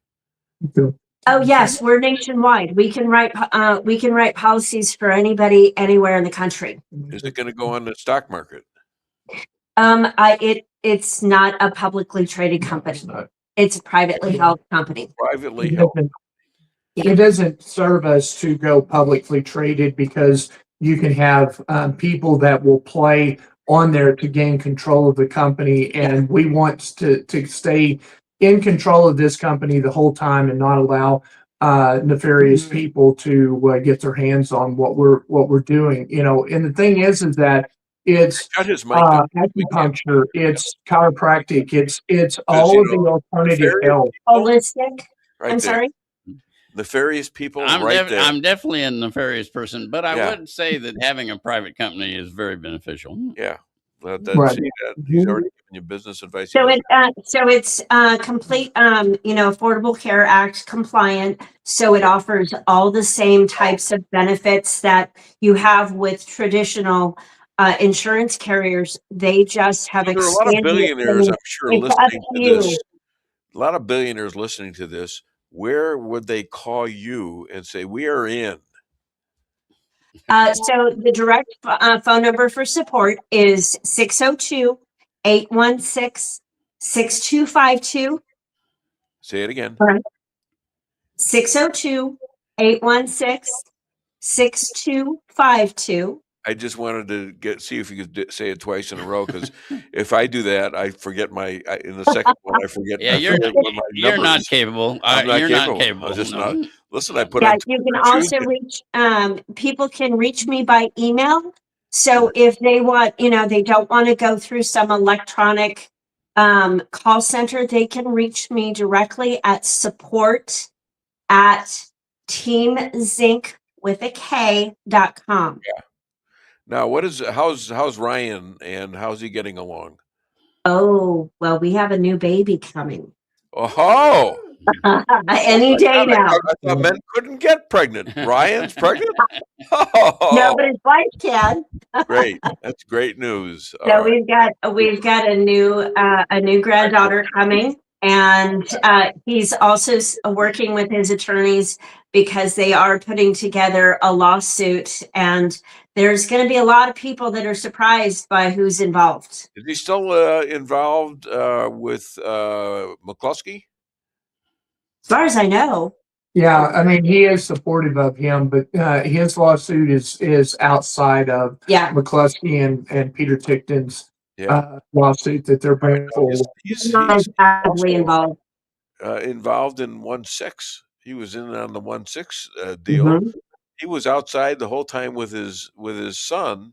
Never went in the building, and a couple months afterwards, the FBI comes and he's in Bullock, or is it Lubbock? Lubbock, Texas. And the FBI came in the middle of the night and slammed his door open, and arrested him. Is that correct? Correct. Pulled him out in the middle of the night, in the middle of winter, in his pajamas. And they underwear. They took him to Washington D.C. and threw him in jail without a lawyer, without anything, and kept him there for how long?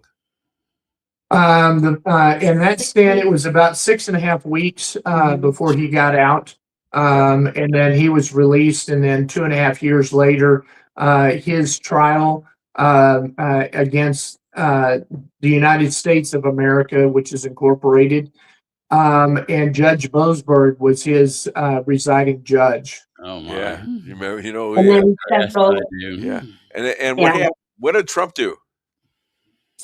Well, Ryan received a full pardon for any and all events that he was accused of with regard to January 6th. But what's unique about Ryan's case is his case was sent up to the appeals court, and the appeals court kicked his entire case back down to Boasberg to clean it up because they had never seen such judicial and prosecutorial misconduct in a litigation.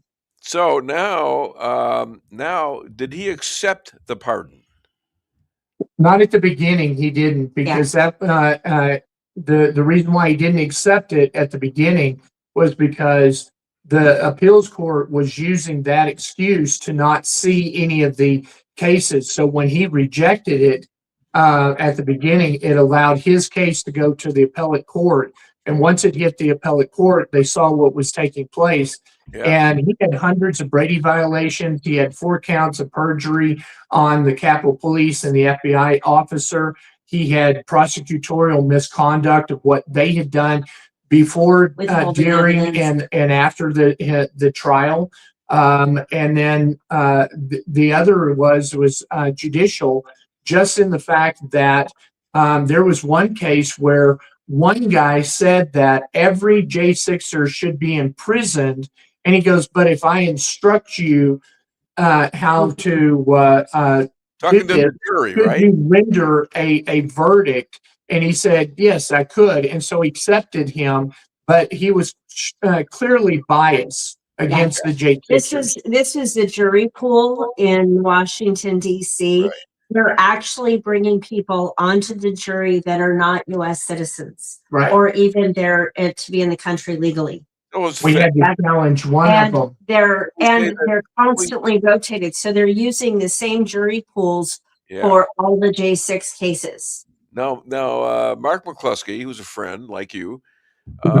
He says he's a little upset that this has not taken some time from Trump to get this thing fixed from the people like Ryan, because their lives, a lot of them have been ruined because of that. Is that correct?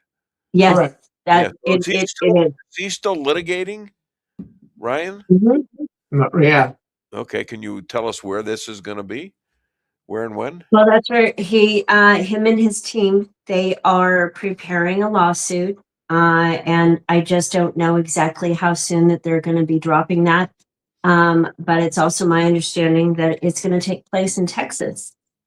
He has judges that are willing to work with him to ensure that there is fairness in the lawsuit. We also have more evidence that they're going to be bringing out in that case that so far most of the people haven't seen. And then I'm sure you've also seen just in the last couple days, it's coming out that the DOJ and the FBI gamed out J6 in August of 2020.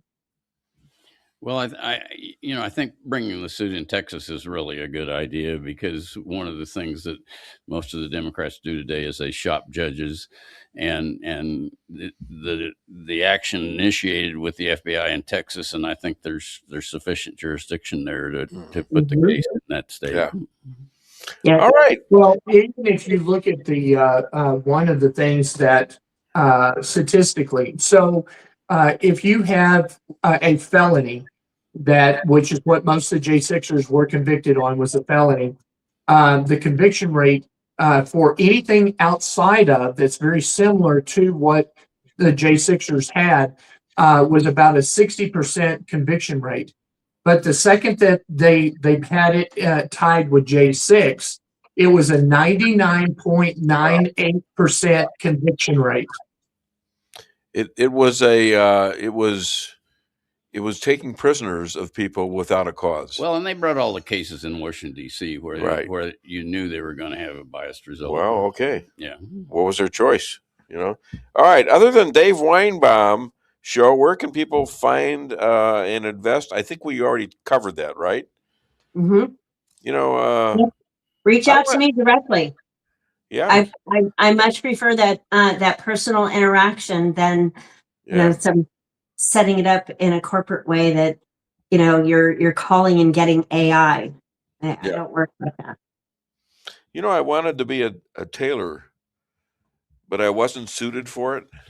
All right. The first one was sick, but that one was sad. Okay. They laugh. Look at them laugh. Look at them laugh. Look at her laugh. Look at you. You're laughing. Don't choke. No, don't choke. Dave, the great thing about that is that we're not laughing at your joke. We're just laughing near you. Wait a minute. Was that an insult? Wait a minute. All right. That deserves the other one. Come on. All right. Wait. Listen to this. What do you know from funny, you bastard? And that wasn't for you, Steph. That was for him. Okay. Thanks a lot, you guys. Have a great weekend. So much. Have a great day. You too. Nice talking with you. Nice talking to you too. Bye. Okay. So I got like 2 minutes. You got anything? I have a 2-minute finish up to the world reorganization. You also have some comments. Oh, comments. Let me do comments first. Sorry. That's okay. I'm not sorry. Let's see. Where are we? Okay, we did. Yeah. Thank you, honey. Aaron Crane, I love when old white men can expertly educate me on a Middle Eastern religion that's thousands of years old. Well, you're very, very welcome, Aaron. Anytime you want to call me, let me know, and I'll give you further knowledge of what I know. Thank you. Traveling makes a difference. Yeah, and he knows because he travels a lot. Okay, so what's next? He has another one. Oh, he's got another one? Okay. My day also comes to a standstill 3 times a day so I can focus intently on praying correctly. All right. That name is familiar. I think he might be Jewish. Yeah, I think. He's got one more comment about one more. A book. So. Okay, geez. Okay, page 270 to 300 of the book, The Litvak Legacy by Mark N. Ozer discusses the Litvak Jewish community in England during the pre-war and interwar eras. The rhetoric said by the guest regarding Muslims is the same recycled rhetoric said against Jews at that time. Okay, thank you. I think he is Jewish. I think I've read his stuff before. Yeah. All right, that it? Yeah. All right. Now you got like almost less than a minute. Actually, in reorganizing the world, another thing that's going to happen is that the Central and South American countries are going to become more aligned with the United States. That's already begun. Yeah. It's going to continue. and you will see a totally reorganized world in the next year or two. I think you're right. And you went. This is unlike you. You left time on the. Well, you put me on a time No, schedule, no. and I couldn't do it. No. I gave you almost a minute, and you took like 30 seconds. That's fine because we're almost over. You got something to say? Yeah. Happy birthday to JP tomorrow. Happy birthday, JP! Yay. Yeah, give yourself some applause. No, that's enough. That's enough. I gotta go. All right, we'll be back for another edition of Dave Weinbaum Show. Thank you for listening. Have a great weekend.